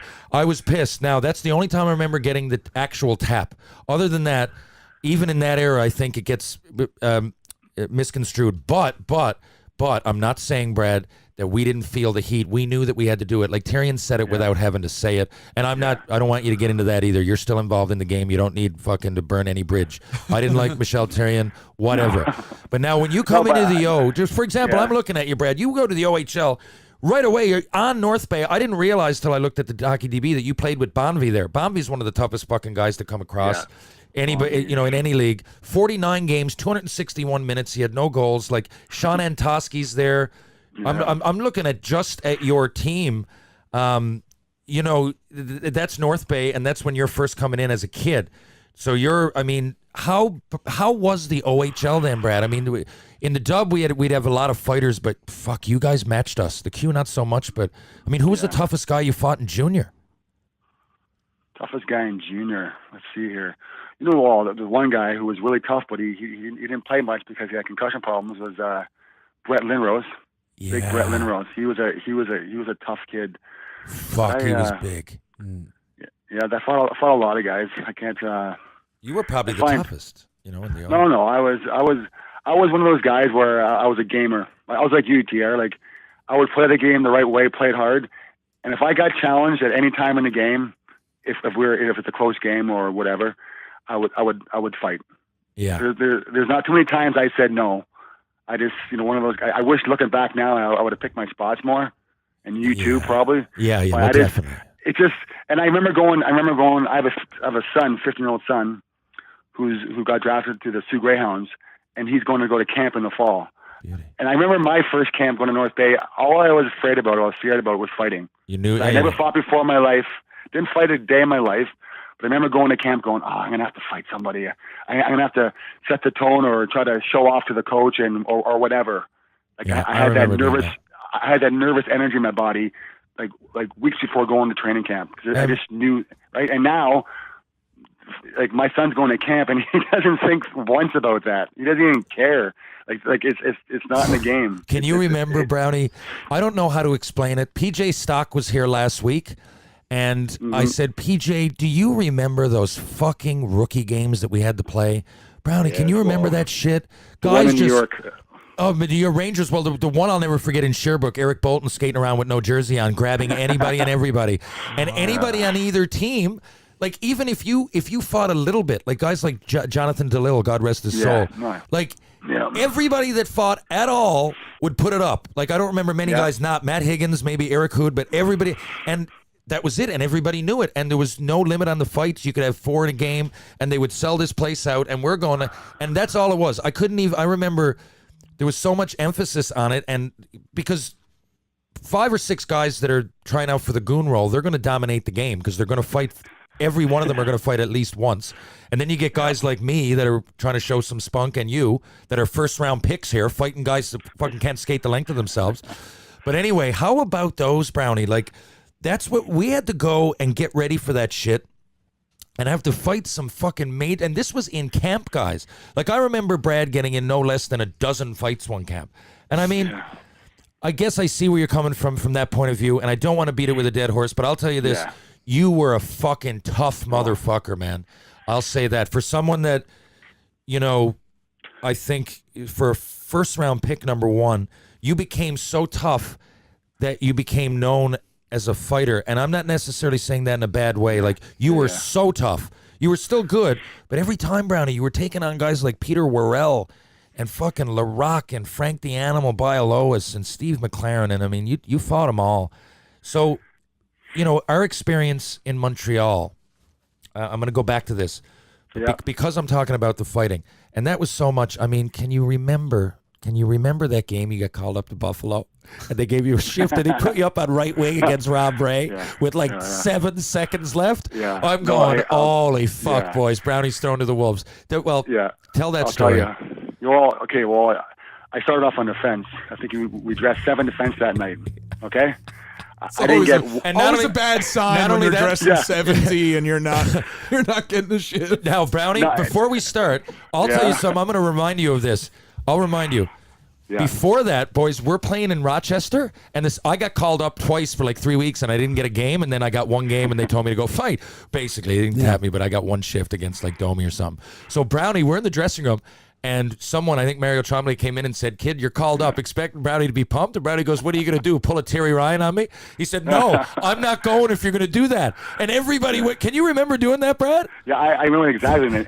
After the game, Mario, here you go, Brownie. Here's your plane ticket. You're going tomorrow morning. You're flying out to Montreal. And I said, you know what? I think I'm going to pass. Because I got called up 2 before that, and I didn't play at all. I played 0 shifts, and I just felt like an idiot. Yeah. An idiot. Like my self-esteem, my confidence was at an all-time low when I went up to get called up. The only good thing was getting paid, the NHL salary per day. But I didn't even play. We didn't think about that much. We didn't know. We're going on emotions back then. But I remember that exactly that day in Syracuse. Well, and then when you did, so boys, he ends up going up like say 3-4 days later. Exactly. So I'm watching the game on TV. I wasn't at this game. I'm watching it on TV, and I don't see much of Brownie. But then he's playing D. Tell it. Well, you tell it. Well, fuck, was it funny? We're in Buffalo. I had my entire family there. Okay. Minus my father. My father didn't like to go to games because he liked to watch on TV. So it was my mother, my sisters, my cousins. They all came from Toronto into Buffalo. So the entire game goes by, first pitch, and not even a talking to after either. In the room, it was funny how it was back then. I don't know why it was like that, but there's no respect. Guys like me and you.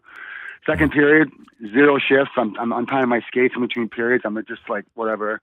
Third period, we're losing. Okay, then we're losing. And I remember Stefan Quintel flattened, like leveled Donald Odette. Remember him? Yeah. Donald Odette forward. Yeah.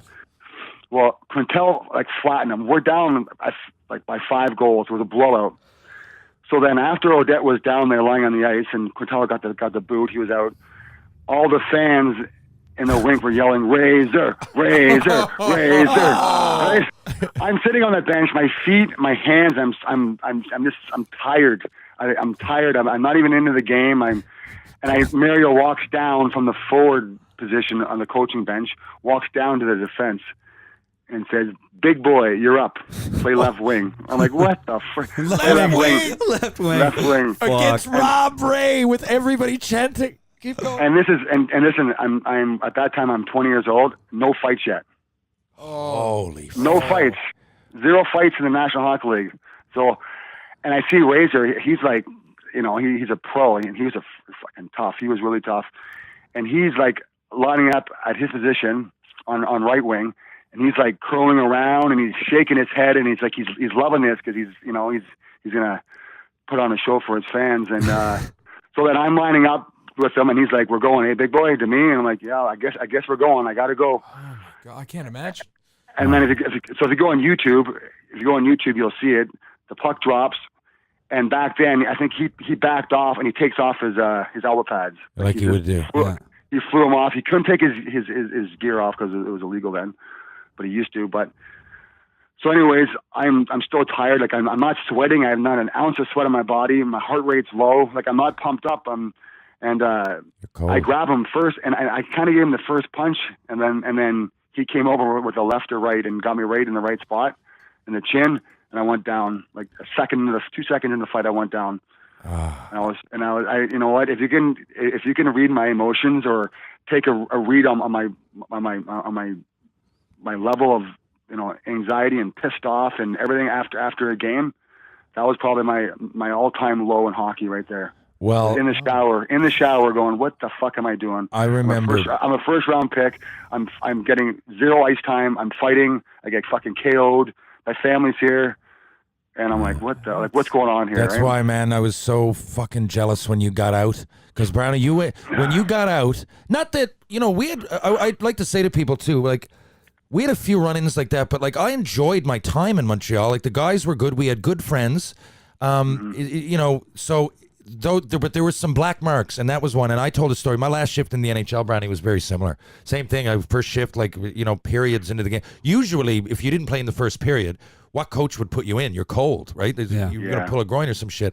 But anyway, we went through that a lot. And Brad and I, so you know where I'm going to go next. So Brad and I needed to work on our skating, okay?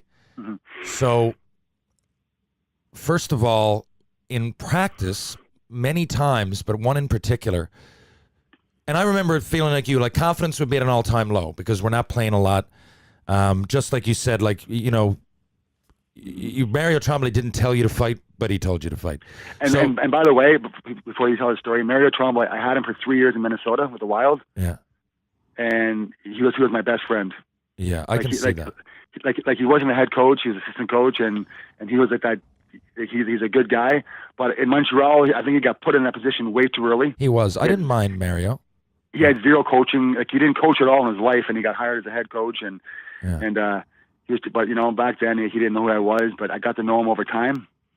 And, no, he was a nice man. He gave me his number, man. He gave me number 14. That's a big thing in Montreal. Oh, that's you know, to get a number that's actually old school kind of thing, and they're going to run out soon. But look, so boys, tell the story, Brownie. We used to come out. I've told people, and they honestly think I'm making this up. The media, where I was going with the confidence is that we would, like, our confidence would be really down, right? Like, you're not playing it off. You get in, you get one shift maximum. Yeah.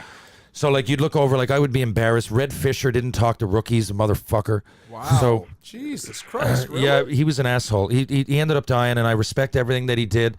And, you know, Red was good at what he did. That's all I can say. He wouldn't speak to rookies, a reporter. And I looked up to journalism. Like, I think he didn't really, like, of all the players, I knew who the fuck he was. Like, I thought him and Stan Fischler were, like, equal to Gordie Howe to me. And I went over, I remember Mark Recchi saying, oh, he doesn't talk to rookies. I said, oh, he doesn't talk to fucking rookies, does he? What, who the fuck is he? Yeah. You know what I mean? We're all human. He didn't play a game. I have more games in the NHL than he does. But anyway, so all the Pat Hickey, fucking Dave Stubbs, they're all up there. And they give us, me and Brownie. Well, you tell what happened from there. Do you know where I'm going to go with this one? Right? I know exactly. I remember this. I remember we got to practice, and so it was late in training camp. The team wasn't picked yet, but it pretty much was. It was like 3 or 4 spots available still. So it was a team practice, and I remember going into my stall, and I had these weights on my skates. These weights, like you had to take a screwdriver and put them in the tuck of your blade and screw it in, and it took some time to get these weights on these old school kind of weights, right? Like, and they said, we want you to wear these for the first 10 minutes of practice, just flow drills, just to get some, you know, weight on your feet, and we'll take them off when the practice actually starts. And, you know, so because they want us, I think they're just petrified about our skating. Yeah. And they want us to become better skaters all the time. So it was just me and you. So me and you, we had those, just me and you. So we had those, and it was a full lineup. Like I was like the 7th-8th defenseman. You were you were the bottom 4 lines. You're the 5th line pretty much. Yeah. And so we're skating around, and I remember this. We're skating around doing the warm up. Everything's good or whatever, and then the coach comes on the ice, blows a whistle, and I wanted to go back to the bench and say, "Hey, trainers, come here, take off my my weights." I remember skating over there. We thought that they were going to take them off. We went to the bench. And the worst thing is, no one in the stands, all the media knew that we were wearing weights on our skates. That was the worst. That was the worst, Brownie. You looked at me, I was like, the worst part of this is all that those fuckers up there don't realize, and we're already off. You know, we already have to battle our skating, right? We're already starting fucking lower than they are. Yeah. Anyway, keep going. And it was a big difference. Like when you took those weights off, it's way different. Those weights were heavy. They were heavy weights. So coach blows a whistle. I'm like, okay, where's the trainer to help me take my skates off, the weights off? Oh, he's not there. I'm nervous, so I skate to the pile with the team and listen to the coach, and he's like, okay, first thing we're gonna do a one-on-one drill. I remember this one-on-one drill. Yeah. Okay, and it's like the old-fashioned defenseman lines up on the top of the circle in the one zone. You have a forward on the hash mark with a puck, and I don't know and I remember my first opponent. Okay. it was none other than Valerie Bure. Oh, Like Valerie Oh, Bure man. is That's the just strongest mean. player on the team. yeah. Straw on the That's short just straw mean to do there, to yeah. somebody. So I Boys, remember so the whistle blows, and I'm trying to freaking backpedal with fucking weights on my tucks, and he blows by me down the boards, and I can just think in my head now, like, these scouts are going, holy fuck, is Brown slow? Is Yeah. he slow? Like, what the? He can't play this year. He can't even.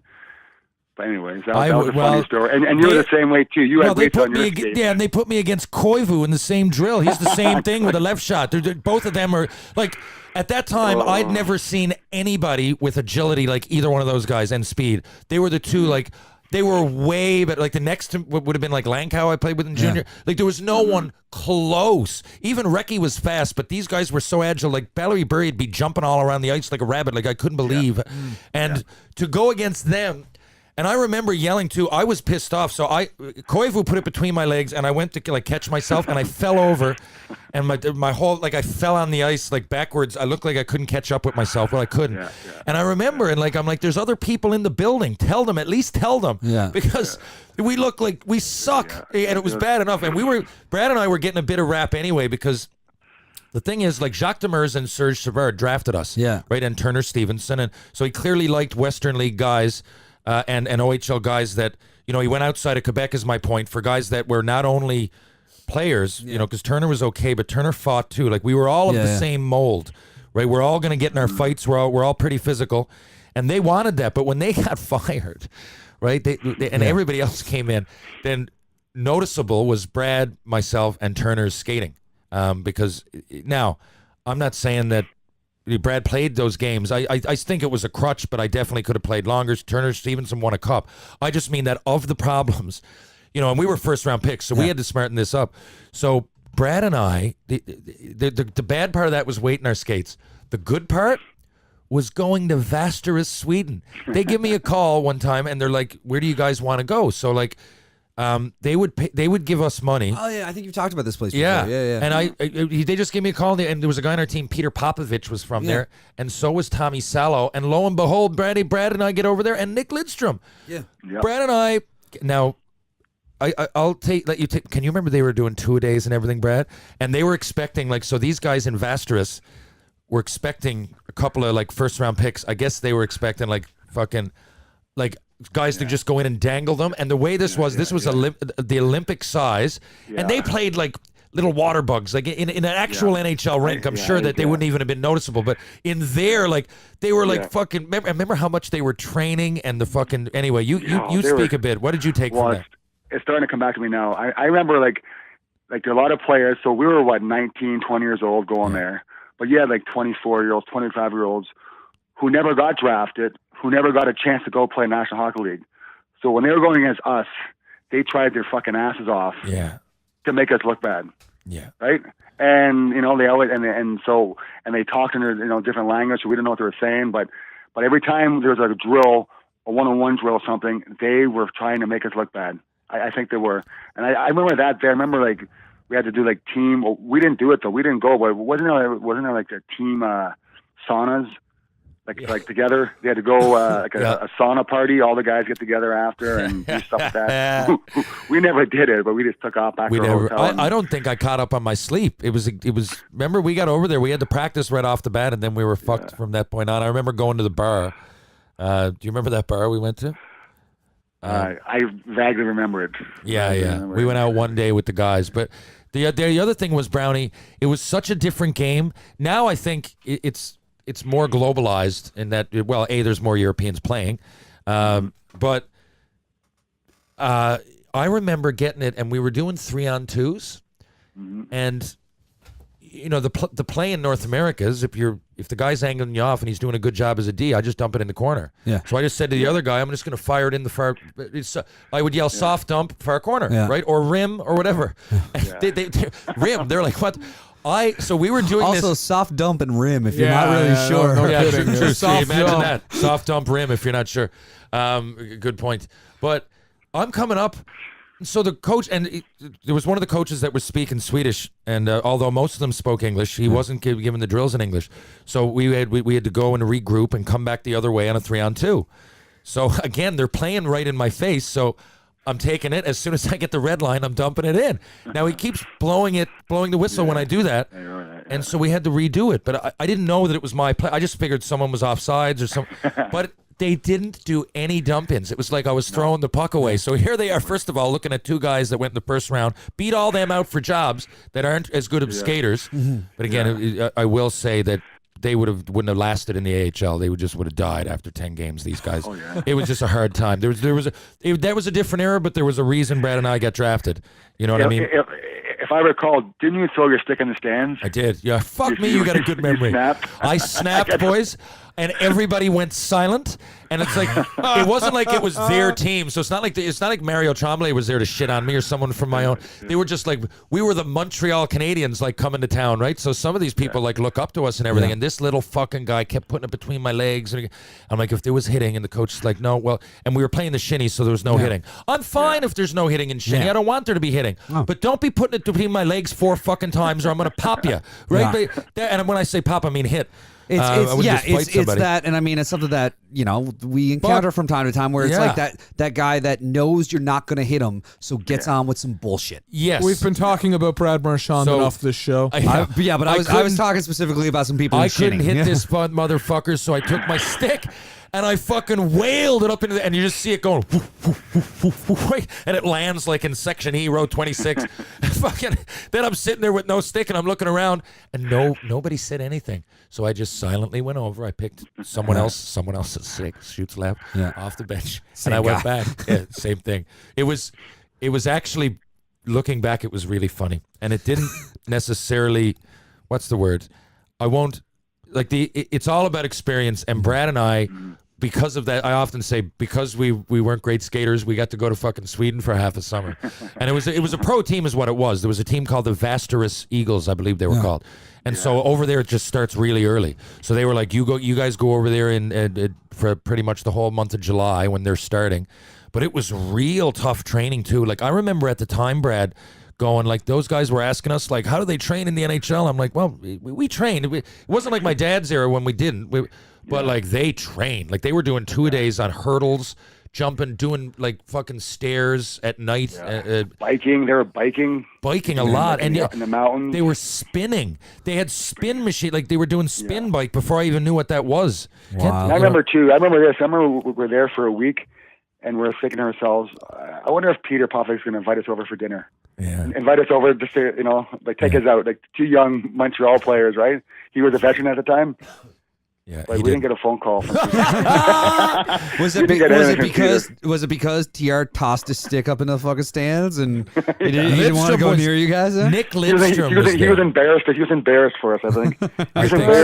He'd invite you, but he'd probably throw a plate across the place. Fucking hilarious. And looking back, Nick Lidstrom turned out to be a legend. He was getting there at that time, but not quite what he ended up being. And it's a good memory for that reason alone. We got to fight because I really, you pay attention to guys.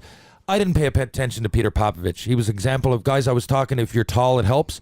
Popovich was about 6'6", 6'7", like Corey Cross, not overly efficient. He's listed 6'5", 231. He was real big, and not. I'm not saying he shouldn't have been there. I just mean like Peter Popovich I wasn't going to learn anything watching him, but watching Lidstrom, just the way he fucking moved and the agility and the, he was so smooth. What a great memory getting to practice and shoot the shit with Nick Lidstrom. So Brownie, this is another thing I want to get at now before this time gets away from us because it wasn't like that afterwards. I remember years later I was playing in the minors. I came to see one of your games, and you said, TR, you said, it's not like that everywhere. It said as soon as I left, it's like, I started playing and it was like junior. And so tell us about that. You went to Chicago and you immediately start playing. Like, what was the connection? Or did the coach 60-odd games? So I looked that up today. It goes from eight in 96, 97 with the Habs, 5 in 98, 99 with them, and then get traded to the Blackhawks, and it's 61 on the rest of the season. Yeah. So what happened, Brownie? Well, it was one guy. In life you need one person to like you, to give you a chance. Well, my guy who gave me a chance, and I pretty much owe my career to him, was Dirk Graham.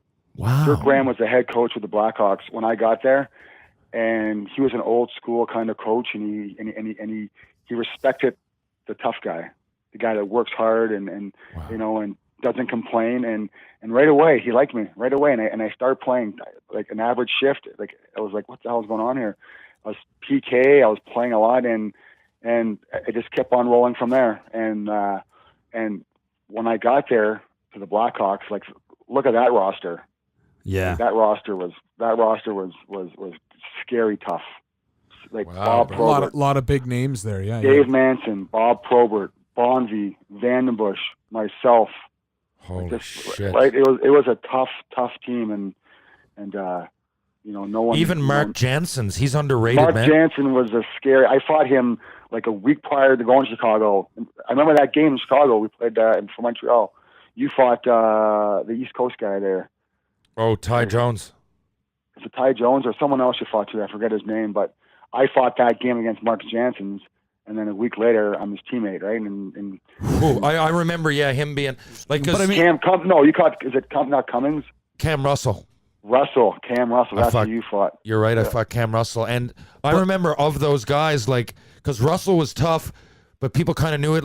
Like I remember not realizing Jansen's was so tough, and then because people brought him up, that I paid attention over the next few years, and a big tough guy. Man, yeah, you guys were fucking scary. But like when Ryan Vandenbush too. Holy fuck! Yeah. But when you think about that team too, when you're looking at the stats, like the fucked up part here too is that Brad was second in penalty minutes to Bob fucking Probert.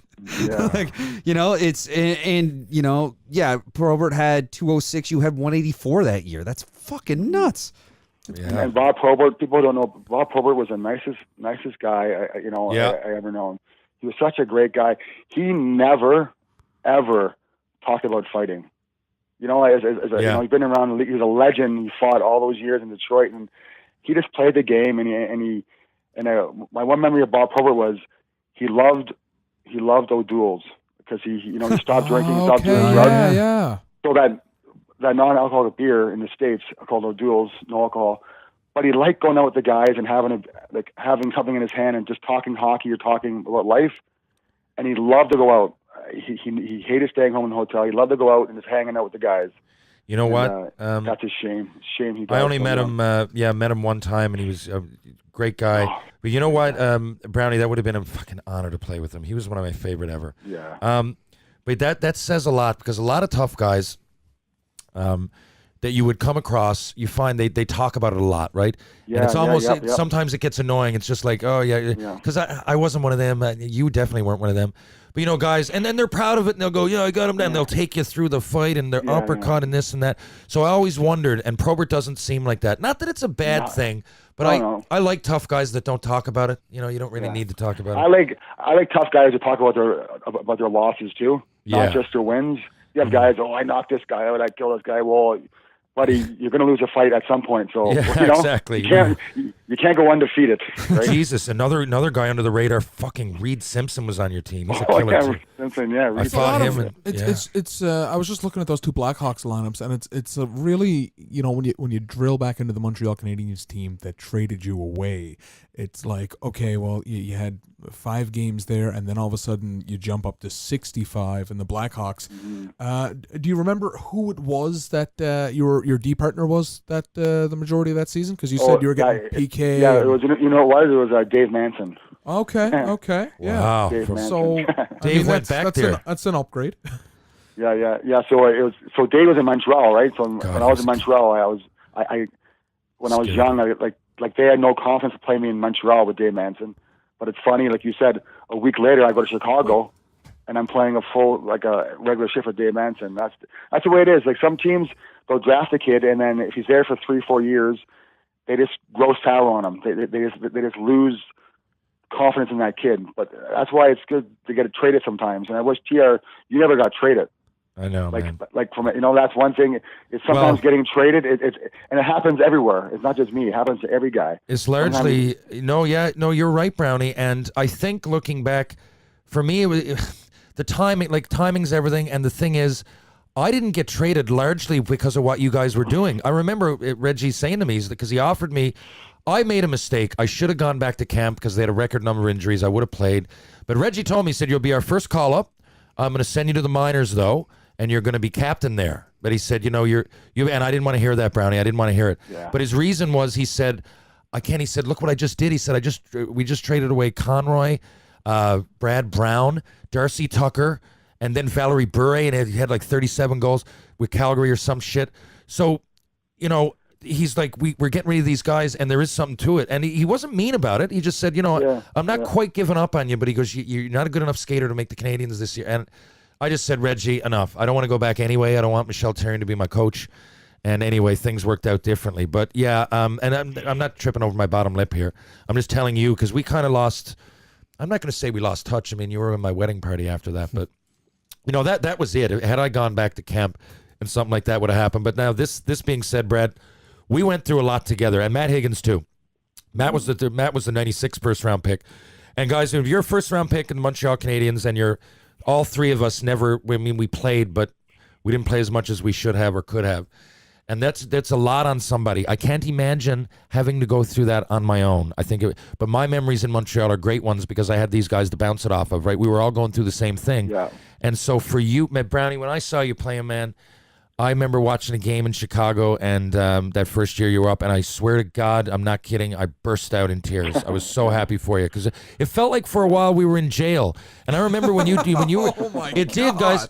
Because you feel trapped. I'm like, if I can't guess play ahead of Patrick Poulin, he's not even trying in practice, you know. And nothing against him. I'm sure he had his good days and his bad days, but you know, there was times that I just thought, this is my chance. You know, I'm the rookie of the year in the minors. Where else do you want me to go? Brad had like 300 fucking minutes. You know, we're like, where else? What do you want me to do? Be a fucking defense that plays right wing against fucking Rob Ray? You know, I joke about it, but I was the same thing.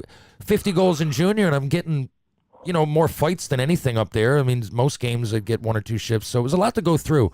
So when you got traded, Brad, I was so fucking pumped for you. Now, before I get to ask you about New York Rangers, because, wow, just to play for the Rangers in New York, to play for a professional sports team in New York. Before we get there, tell us about your first goal you got in Chicago, or your only goal, but, you know, in Chicago. My first goal, yeah. Well, listen, it was. I scored 2 goals. Okay, in a season. But I swear I had about 5 goals in exhibition games. I swear to God. I always scored in the preseason. It pissed me off. I'm like, fuck, why can't I have this? Like 2 weeks later, let me score in the regular season. But yeah, but you weren't. You know, you were there to play defensively. If it goes in, it's a bonus. You were a first round on your defense and your hitting. But anyway, tell us about it.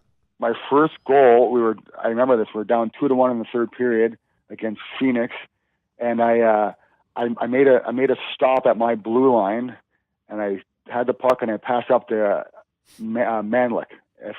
Mike Manlick. Mike Manlick, you know them. Yeah. I passed to Mike, and then I just joined the rush, and it was a 2-on-1, and he passed back to me, and a tap in on Jimmy Waite. Wow. That was my first goal, yeah. That must have been some day, man. It was cool, yeah. It's always cool. As a kid, you dream of scoring a goal in the National Hockey League. So when I finally did it, and it was like I was feeling the pressure, too, because I haven't scored in a while. So it felt great. So right after that, New York Rangers. Tell us, any stories from New York? How was that? Well, when I was in New York, Theo Fleury was there. Okay. Yeah. And I remember it was Theo Fleury and Sandy McCarthy, another tough man. Real scary, tough, scary. Scary. So those two are roommates because you know both those guys had drug problems. Yeah. Okay, in their past, and they were both sober. You know, so they're always together. They hung out together, and Theo, you know, Theo was like. Have you met Theo before? Yeah. In your past? I do. I know. He came on our show a few weeks ago. Did he? Yeah. I know him now pretty well. His roommate Steve Parsons, or his good buddy that was in his wedding party, Steve Parsons, was my roommate in Hershey. So I did get to know Theo pretty well. Not during that time though. I didn't know him when he was fucked up. No, but well, when I knew him, he wasn't. He was fine. Yeah. He was fine for now. I'll tell you the story. He was good, and that year I think it was 01 or 2000. 2001, yeah. Yeah, okay. It was Theo's second year there. His first year in New York, it was a mess. He was all messed up. The team was terrible. That was back in the day when New York tried to buy teams and they spent tons of money. Yeah. And they always finished in the bottom 5 of the league. But this is Theo's second year. My first year, I came in, and he was on fire. and when I first met him, I couldn't believe how small he was. I first met him in the room. Like the guy is 5'5", 5'6". I couldn't believe how small he was, how short he was.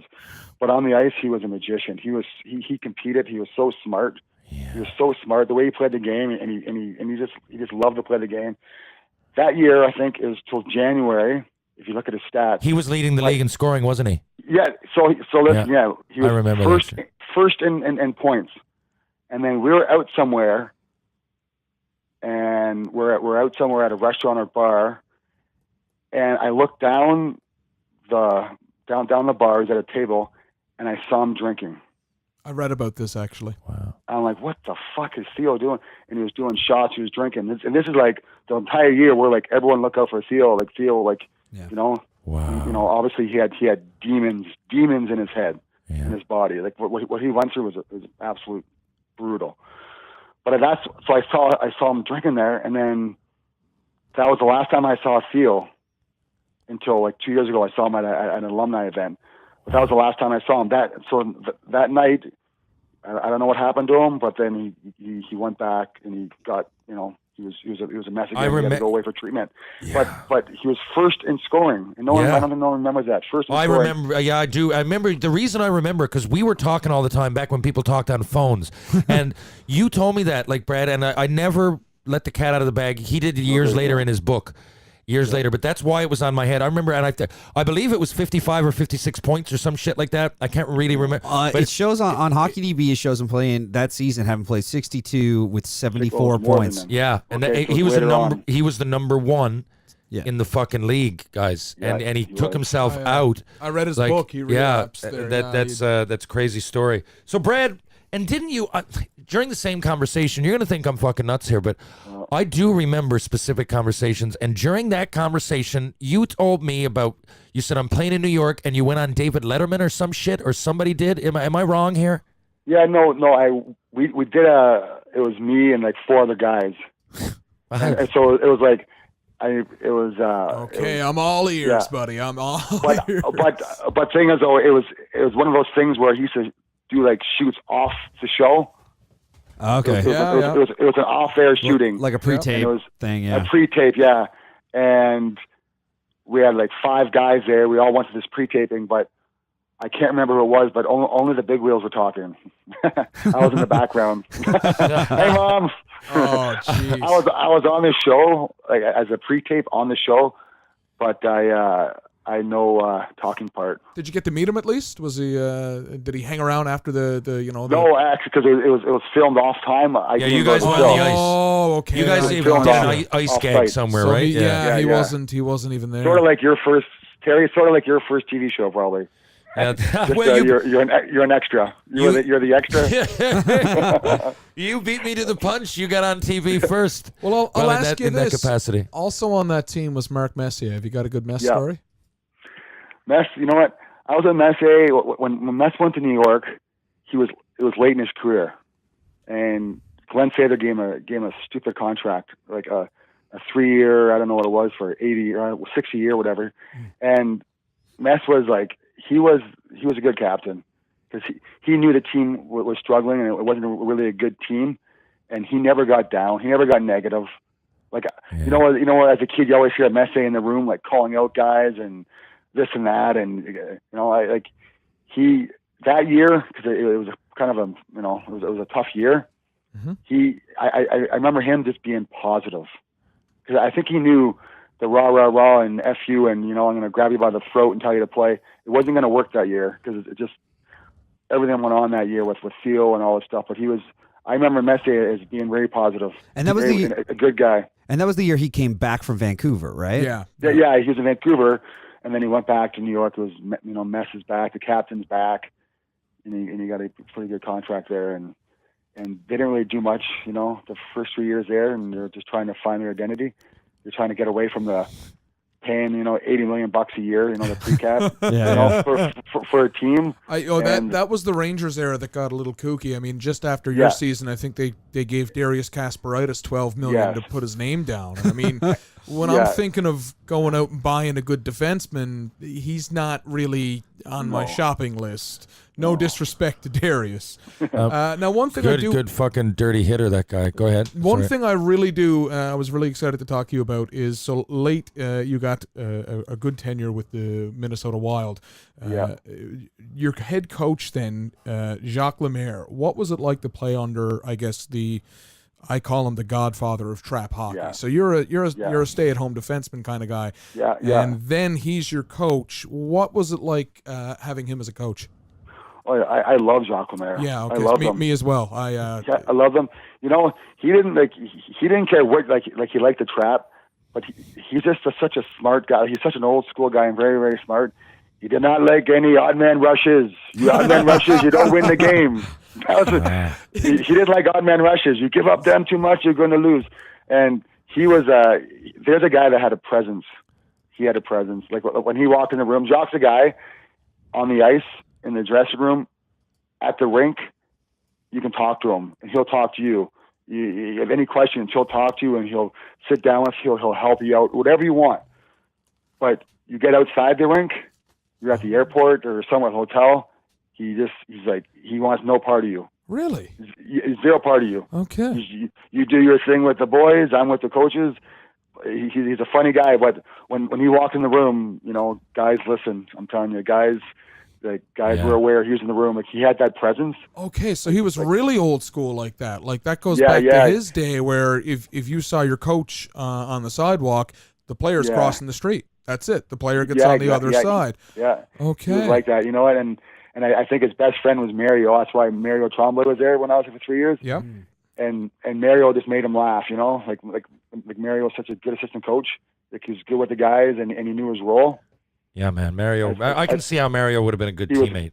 Great assistant coach, great teammate. Yeah, and him and Jacques were buddies. Like, they never on the road. They're always together doing stuff. And how did you like the time there in Minnesota, buddy?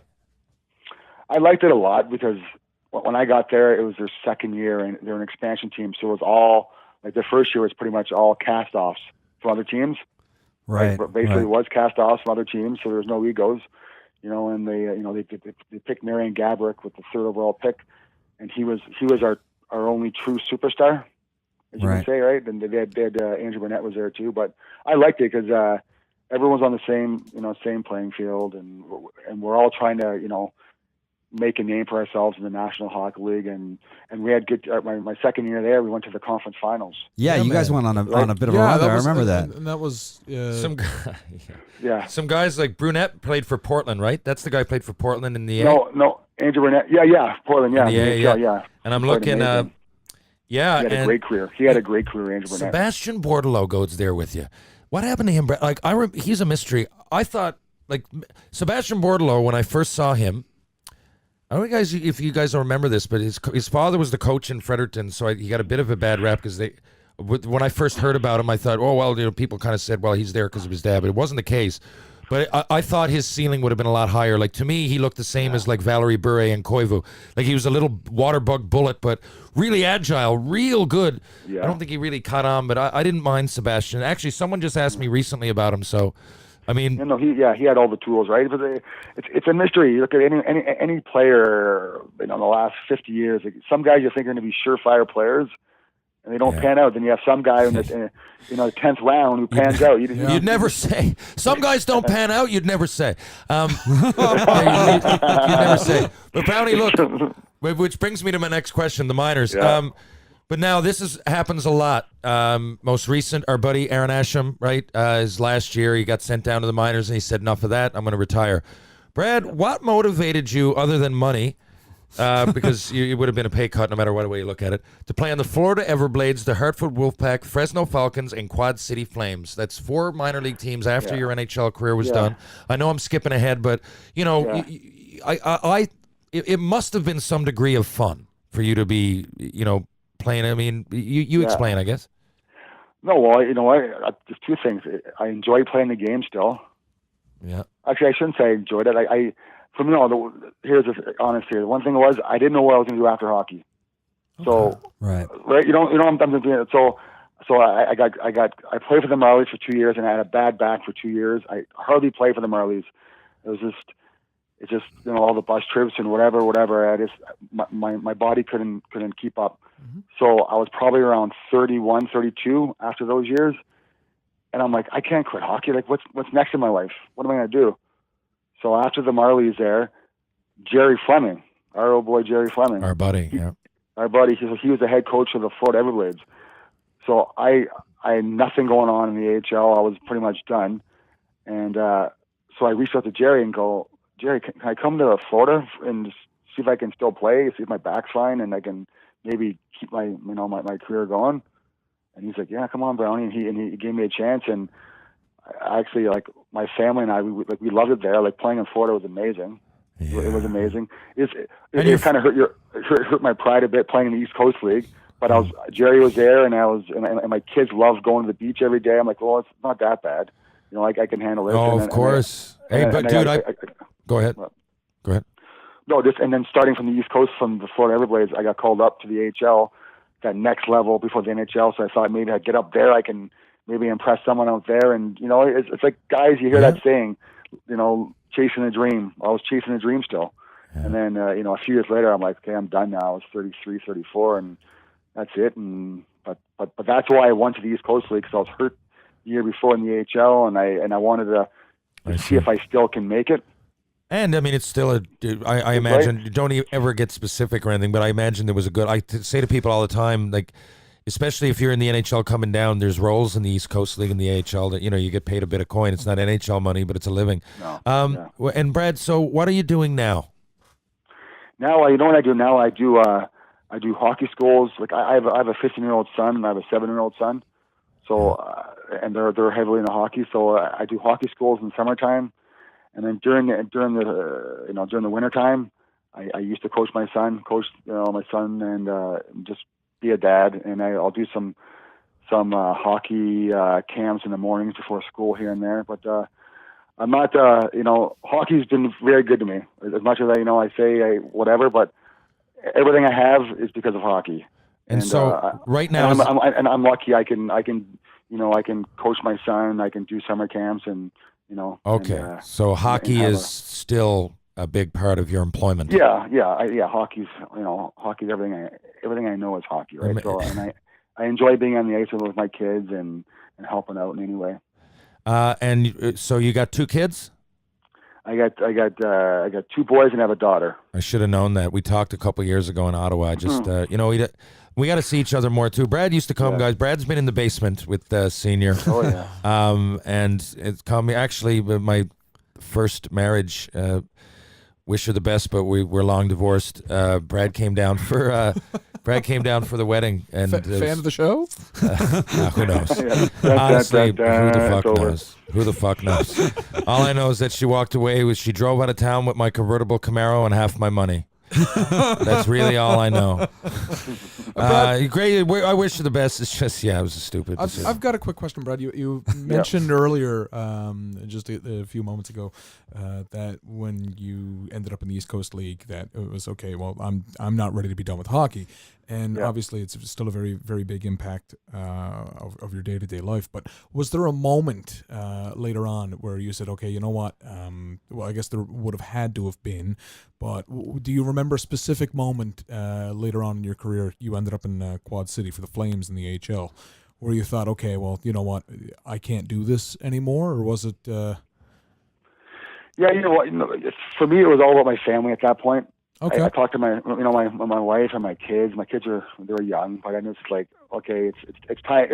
I knew it was time. Okay. I knew it was time, and so it was done. But if I can look back, like I love playing the National Hockey League, of course. I would fight all day long or take hits or whatever, be that team guy in the NHL. But when you get down to the AHL, it's just not the same. Mm-hmm. Like it's like you're getting bus rides and way less money, and I'm like, your body's not healing quick as it used to. Sub sandwiches on the fucking iron lung in between Worcester and Lowell and shit. Yeah, it's just not. Like the NHL is like it's everything you want, everything you dream of as a hockey player in the NHL. It's there. And Terry everything mentioned, you want, everything you get, it's there. But in the AHL, it's a whole different beast. And Terry had mentioned there's a lot of guys who say, you know what, save it. You know, I'm kind of done. So good on you to say, you know what, let's ride the bus for a couple of years. Let's make sure of this one, because you said earlier, all it takes is one guy to like you, one guy to give you a chance. You had that in Chicago, so.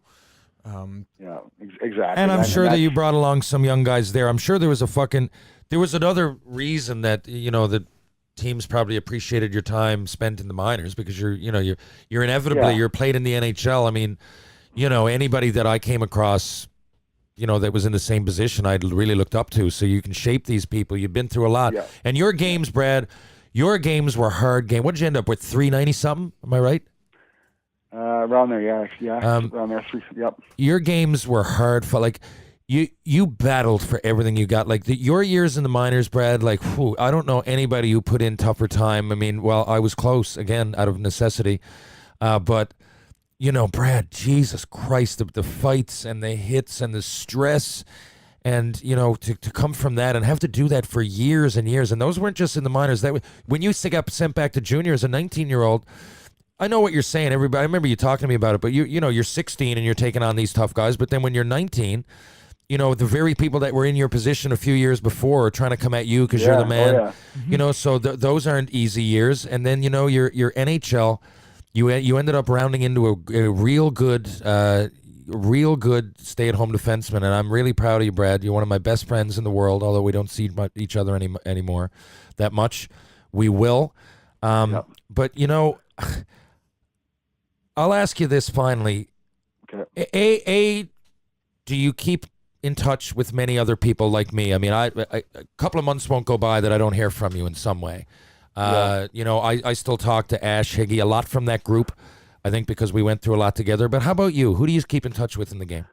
I got Sean Donovan here in Ottawa. Great guy. Went to Brainerd. Ask him about Brainerd, Minnesota. I went there with him in the San Jose camp. Well, Sean's a freak of nature, right? Like, he's a wicked athlete, and I know. He told me about Brainerd, how hard it was. The running and the training was unbelievable. And then San Jose picks him. He went second round. But I see Sean a lot, and you know, I'm starting to see Chris Neal a lot now because his brother's son plays on my son's team. So I see, like, I'm a bit of a loner. Like, I don't go out and reach out to a lot of guys. It's whoever's in my circle at the time. You know, like in Ottawa. Well, hey, I appreciate it. That means that I'm unique because you're unique. You're unique, buddy. You're the only guy. But there's just Jamie Allison. Remember Jamie Allison? Yes, I do. Yeah, Jamie great Allison, player. right? So I talk to him a bit here and there. Our wives are best friends. So how is Jan Marie, right? Yeah. Now tell us about that. I don't know how that started, but wasn't Jan Marie a Raptor girl? Yeah, she was. Yeah, she danced for the Toronto Raptors. And she was first 2-3 years in the league. First 2 or 3 years, I thought so. And I remember, for those who don't know, so Brad was my roommate in 97, 98 in Fredericton, along with a guy named Earl Cronin. And you guys were Earl Cronin. Earl Cronin. Here's one thing: Earl Cronin was a college graduate, and I remember this. Like this, he went to college for 4 years. Was older. He was so neat. Everything was done properly. His eating habits, his cooking habits, his laundry, and then me and you were like two guys from junior. Fucking pigs. Just trying to survive. Jesus Christ. Trying to survive in life. So Brownie and I would have these parties once in a while. So we were and you know, the door would be open and it'd just be like, take beers out of the fridge, and you would assume that it's your teammates. So there was this one party we had, and fucking the guy's like, who's this guy in the house? So there was a dude in the house that clearly didn't belong. I don't know. He just walked off the street. Can you remember he jumped off the brother? Did he jump off the roof? Well, I remember I went into someone's room, and like he was in the bedroom. Yeah. I'm like, what are you doing in the room, pal? What the hell are you doing here? And I spooked him, and he jumped out the window of the second floor. Second story. And it's like 20 below out, and he landed on the front yard, and I thought he was dead, but then he got up and just took off. See you later. I don't. Yeah. What part of the city you guys live in? How do you carry? Out of all the stories, how do you know that story? Because Brownie, I remember because Earl Cronin was real neat, like you said, and like we weren't. So like, and Earl would like to have people in, but he didn't like to have a crazy shaker, and I'd have like fucking music blasting. And I remember, were you there the night that I drank the 24 beer in 8 hours? I had the I did it in 5. But can you remember the bet? Were you there? I was there. Yeah, it was downtown Fredericton. Downtown Freddie. So boys, now this I'll leave it on this story. So I think I know. I think I've heard this story. you probably I put it in my book. I've read the story, but I think I've heard the story too. I don't even think I did it justice in the book. But so Roman Vopat was on our team in Fredericton because we split my first year in Freddie. We split with LA. So half our team was LA prospects like Donald McLean, Eric Belanger, Jan Nemecek. These guys wouldn't be on our team. It'd be because it was just a Montreal affiliate. Yeah. So Roman Vopak gets called up to LA and he comes back down and he said, the boys bet me that I couldn't drink 24 or if I could drink 24 beer in 8 hours. And he said, well, I couldn't do it. And I said, that's a fucking joke. I said, like, I'm from Newfoundland. Are you kidding me? Yeah. 24 beer in 8 hours. So we're in the dressing room. We say, okay. Fucking podcast is brought to you by Miller Lite. Come on. Yeah, exactly. So, I forgot. Good thing. Actually, I drank a lot of Miller, even back there. I drank a lot of Molson. Probably wasn't Miller Lite, but we were sponsored by Molson. It was the Molson Center. So we were only drinking Molson. It wasn't the Bell Center, then it was the Molson Center. So, anyway, so it's, half the boys. So then we look at Tyrion, and Tyrion says, well, we're going to have tomorrow off. We're going to give it to you off because it was Paddy's Day. So we said, fuck it. We're going to go down to Dolan's, and we get there and we draw up the rules. So I couldn't drink water. I couldn't eat anything. It couldn't be light beer. Oh, Jesus. Yeah, the first 6 had to be pints. Oh, fuck. Not bottles. So there was these rules. So stacking the deck against you, TR. Yeah, so 8 hours though. I'm thinking it's a beer every 20 minutes, guys. So now I was right. Like I'm crushing this thing. So let me see. This is what my strategy would be. I'd get the pints out of the way as quick as I could. I'd get the pints. I'd flatten the first 6 are pints. Yeah, I'd want them gone in under an hour. Yeah, trust me. Yeah. They were definitely. I can't remember if it was under an hour, but I know that I smashed it. So, we're there, and Josh Green. And I remember we used to sit. We're creeps. We used to sit in the table next to the girls' washroom, so we'd automatically have to see every girl in the bar. They'd have to come up here at some point, right? So we'd sit there. So I'm sitting there flirting with everybody as they're coming in and out and drinking. I feel pretty good, and I'm going to smash it, and I did smash it. I'm like the 3 beer or 24 beer in 8 hours is a joke. So I'm approaching the 5 hour mark. Yeah. Now I'm a little bit tipsy. It's about 21 beer in, 21 or 22, and I'm like I'm gonna fucking smash this. I knew I was right, so I get up and I'm hooping and hollering. And Josh Green is there. Juice Green. There'll be a guest next week or the week after. He's talked to Juice. And so Juice says, here, have a shot. Fuck it. You'll smash it anyway. He said, okay. So I have the shot. Oh, that's sabotage. Then I order myself a double rum and Coke. And I'm laughing at the boys like, you fucking idiots. So, of course, I'm going to do this. And I'm starting, I'm like senior. I don't get violent or physical when I drink, but I get obnoxious and I get chirpy. So I'm chirping everybody. We're having a blast. I go outside. I guess I must have had the remaining beer. I went black after that double rum and Coke. So Juice Green comes out and I'm face down with my dick in my hand in a snowbank outside the bar, like right on the way in. So the bouncer like, there's no way he's getting back in, and nor should I have. Yeah. So I must have grabbed a piece of pizza or something because I woke up in the morning. Yeah. I'm like, I'm feeling like shit, and it's the only time to this day that I've ever pissed the bed and a couple times I've gotten up and I've like pissed in the corner. So, but I was wet. I pissed myself. And the door's locked, it's closed, but I'm like, at least we don't have practice. And my phone is ringing. My phone is ringing, and it's ringing, and it's ringing, and it's ringing. It's Brad and Earl. They're already at the rink. They go last minute. So Tyrion called everybody in the morning knowing my antics, of course. Yeah, of course. He'd never say why. And he calls a practice. So Brad is like, I thought you were already left. And him and Earl are at the rink. So I'm like, holy shit. And I get up, and I see a bit of puke in the fucking, and I'm like, I had pizza and everything.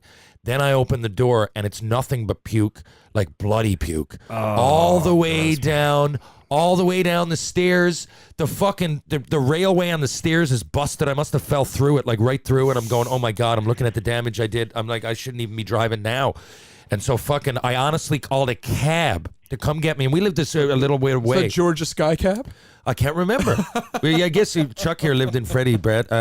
So I don't even remember, like, the part of Fredericton we lived in. Like, I go back to Freddie here and there. I've been back alumni games and whatever, and I never go to the Pride. I wouldn't be able to tell you where we lived.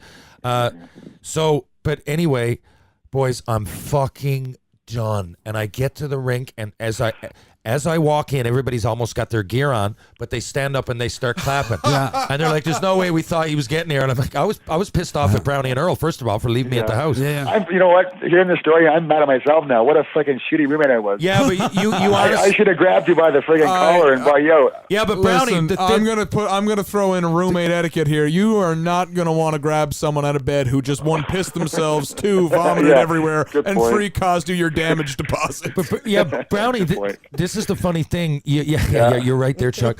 I'm not waking anyone up who's covered in piss. Sorry. Yeah, really. You and Earl, though. I'm staying conspicuously quiet through this entire story.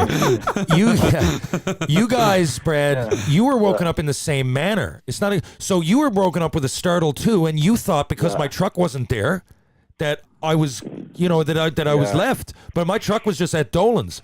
So I was like, holy fuck. So I get a cab over, and they're like, no way. And Tyrion's waiting there, man. It's like 5 to 10, and practice is at 10. And I come in, and I'm looking, and it wasn't even supposed to be practice. Yeah. Now, this is what this fucker does. Today, there will be no pucks. I said, you've got to be shitting me. He calls, I still haven't had one. Yeah. A full out. The only pucks that came out were practicing shot blocking. So I had to get there, and I've never had to do that either. He knew what was going on. And this is the thing, Brownie. I still don't know. What was he punishing us/me for? Like, okay. There was a bit like, boys, this happened at like 4 o'clock in the day. Yeah. Like, I was home, crashed at 10. Yeah. You gotta wonder which of the guys was his pet. I want to know. Which guy was the mole. Yeah, you gotta know which. Well, you gotta wonder. Like, did you know at the time? At the time, I would have guessed Mark Bocage. Would have been the guy's name. I don't really know. There's definitely a pet. Was Bocage on the team that year, or was it the next year? The next year. It wasn't that year. The second year, a couple of things happened. Then I find out through the grapevine. Like I had a party and the cops came to it, and it was a Super Bowl party. Anyway, it's a long story. But Tyrion did have some guys in his back pocket because. Yeah, so Bocage played for him in junior, and like he was kind of good, but like he maybe could have been sent to the coast. Yeah. So I think now. I don't really fucking know. Someone was, though, and I'm just saying the feeling that I got. But that year, yeah, and it seemed to me that with Tyrion definitely didn't like me, but to have to do that, and he never gave you an explanation. So, like, I still don't know, like, was he mad that I took a bet? Because we had fun. The whole team ended up coming out, Brownie. You remember, like, halfway through that day, all the boys showed up because they wanted to see if I was going to do it. It ended up being a great fucking day, and we didn't play for a week. I remember that. That's why we got the day off. So it didn't. So to have to do that, he was a cunt. But it makes it a better. It makes it a better fucking story. Oh, it's great. Yeah, exactly. Like because it's an epic story as it is with fucking passing out in a snowbank with your dick in your hand and all that kind of shit. But like the fact that he like calls a last minute skate and then just fucking skates you. Wait, and then going like so there's people. Some people call them wallies, back to backs, whatever you're gonna call them. So like. If you stand on one wall and you skate over and back is one. Yeah. Okay. Mm-hmm. I'll never ever ever ever forget this ever ever ever. He made us go up to 20 and back down to 1. And every other place I've ever had to do this, you stop. Tyrion had us jump and hit the boards every time. So we were skating and over and back was over, jump, hit the boards, over, back, hit the boards. 2, over, back, over, back. 3. Over back, over back, over trying back. To blow your shoulders out? 4. What a son over of back, a over bitch. back, over back, over back. Now up to 20 and all the way back down to 1 again. Boys, it took like an hour and a half, and then we were fucking taking slap shots. And he had shot. The only pucks that came on were for shot blocking, and he used to get right in my face. He fucking hated it. You go harder. I'm going as hard as I can, Mike. You fucking asshole. Anyway, on that note, it was great talking to you, Brownie. But no, in all seriousness, why we like? I got to take off. Brownie's been talking to us for an hour and 15 minutes once again. You told me a half hour, TR. Yeah, I did. When has Terry ever kept a conversation to a half hour? Come on, you lived with him. You've known him long enough. You should know better than that shit. The last 2 questions I asked you and I answered myself. The last 20 minutes has just been me talking. I love it. I love it, though. I love it. And buddy, we got to see each other soon. Like you're from this fucking province. Are you coming down? Are you coming down? You should come over again. Your son is 15. The last time I was in Newfoundland, it's as bad to say. It was your wedding. Well, get back. Oh wow, yeah. Get back, I know, Brownie. It's been a while. Get back. Your son is old enough now to come down in Senior's basement have a chat. Exactly. Have a chat. It's a tour. Man. Ming's Bite's a dry town, isn't it? What's that? Is Ming's Bite a dry town? I know a bunch of spots. Oh, God, no. Okay. Ming's Bite is a bunch of hard-working fishermen. Because I know, but out still around fish. that way. I know it's dying. The fishing's dying, but my uncles and my cousins, they're either in the mines or they're fishing. Yeah, because I knew there was a bunch of towns over around Bay Vert that are dry, but I wasn't sure if that just was why you didn't come back. Yeah, no. Well, hopefully we get to catch up with you soon. I mean, at some point I'll be in Ottawa, but I'd love to see you over here. All the best. Yeah. All right, thanks so much, Jan Marie, and yourself and your family. I haven't met your boys, but hopefully soon. I love you, buddy, and talk soon. Thanks for coming on, Brad. Care. All right, thanks, you're Brad. welcome, guys. Anytime, bye. Thank you. Bye. Penny Posh, maternity wear reimagined, breaking the barriers of style, fit, and comfort that often leave mothers-to-be uninspired in their new wardrobe. Penny Posh's designs have reinvented a clothing category often seen as disposable, temporary, and unattractive. Well, not with Penny Posh. Check it out. A continuous fit maternity collection from bump to bundle and beyond. You can check them out on Twitter at Penny_Posh, on Instagram at PennyPosh_maternity, and of course on their website, www.pennyposhdesigns.com. Penny Posh Designs, maternity wear reimagined. All right. Huge thanks to Brad for coming on. And yeah, that was a bit of a marathon. We had some stuff we wanted to talk about after the break, but I think now we're like 2.5 hours in. We should just wrap this one up and come back at you next week with some stuff. Can I say one thing before we go? Okay, sure. Sure. I actually thought it was really interesting to get a guy to come out and say, you know what, I don't like fighting. That was. That was totally. cool. I respect his opinion. I really thought that was interesting, especially he had mentioned his son going into the OHL draft this year, and he doesn't have to worry about that. I thought that was interesting. If there's anybody who might have who listened to the show who might have been go through that, and reach out. I'm actually glad because we need to have that kind. Even though you need more people saying that. In my opinion, I'm in the middle on that. But it's great to have the talk because it's a big time topic today. Right? It is. Well, I can tell you this thing. When he was describing what he was describing, I have an anxiety condition, and I could not imagine being 15 and figuring I've got to fight a 19-year-old. Let me tell you something. The hardest thing about the whole thing, I remember games in pro hockey going like, holy fuck, like looking forward to retirement. Look like before Frank Bialowas, for example. It's a funny story now looking back and everything. But Brownie and I were in a weird category. We were first round picks, but the team we went to didn't necessarily have any tough guys, and we were pretty tough, and we fought all the heavyweights. And I'm telling you, the worst part of all that was the anxiety. Yeah, I think that's far worse than the punches themselves. It's bad, yeah. And like 3 days. Like if you're playing in 3 days, and like you see, oh fuck, last time I pissed off Banvy, and we're definitely he's gonna have a point to prove. And you know that you're gonna have a bare knuckle fight with a guy. It's not a great feeling. Yeah, no, I thank Brad for bringing that up. Because, no, I think and it's like you said, it's a perspective we don't often get here on the show. A lot of the guys that have been on don't really have that perspective per se, and so it is really interesting to get it. But especially guys that did it, especially I've heard NHLers talk about when they give up. I've heard NHLers talk about it, but I've never heard I was a big kid. He was that fucking big at 15. Yeah.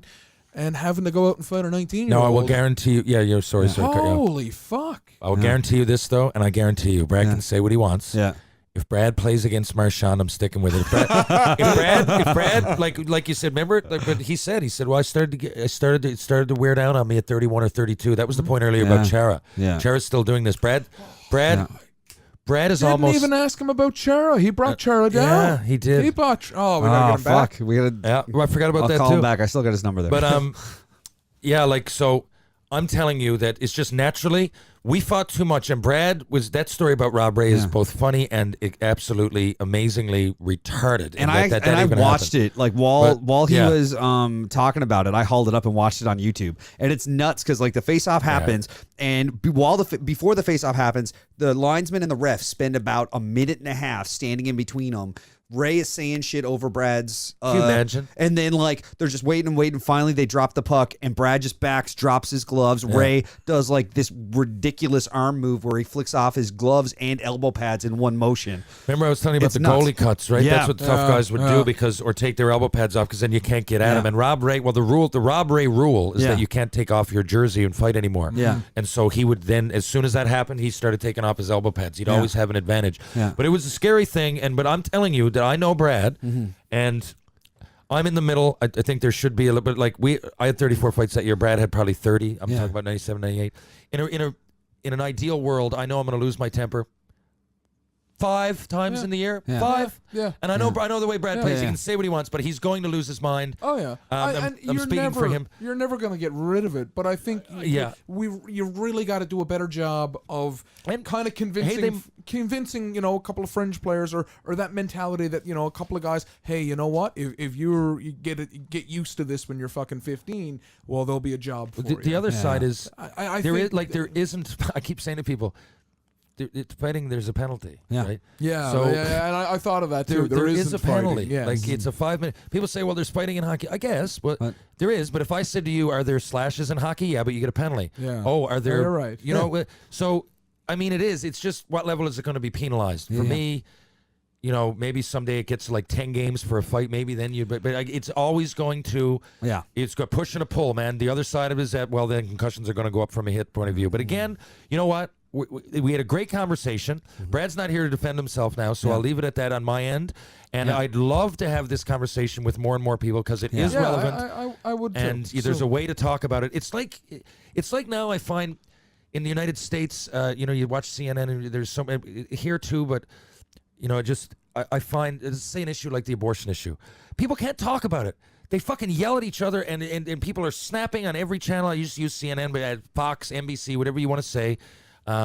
Or read any news outlet, and it's like people are so fucking at polar opposites, and they're so divisive, But in something like this, when you get, and sorry, the parallel is that I find the fighting talk is equally as often.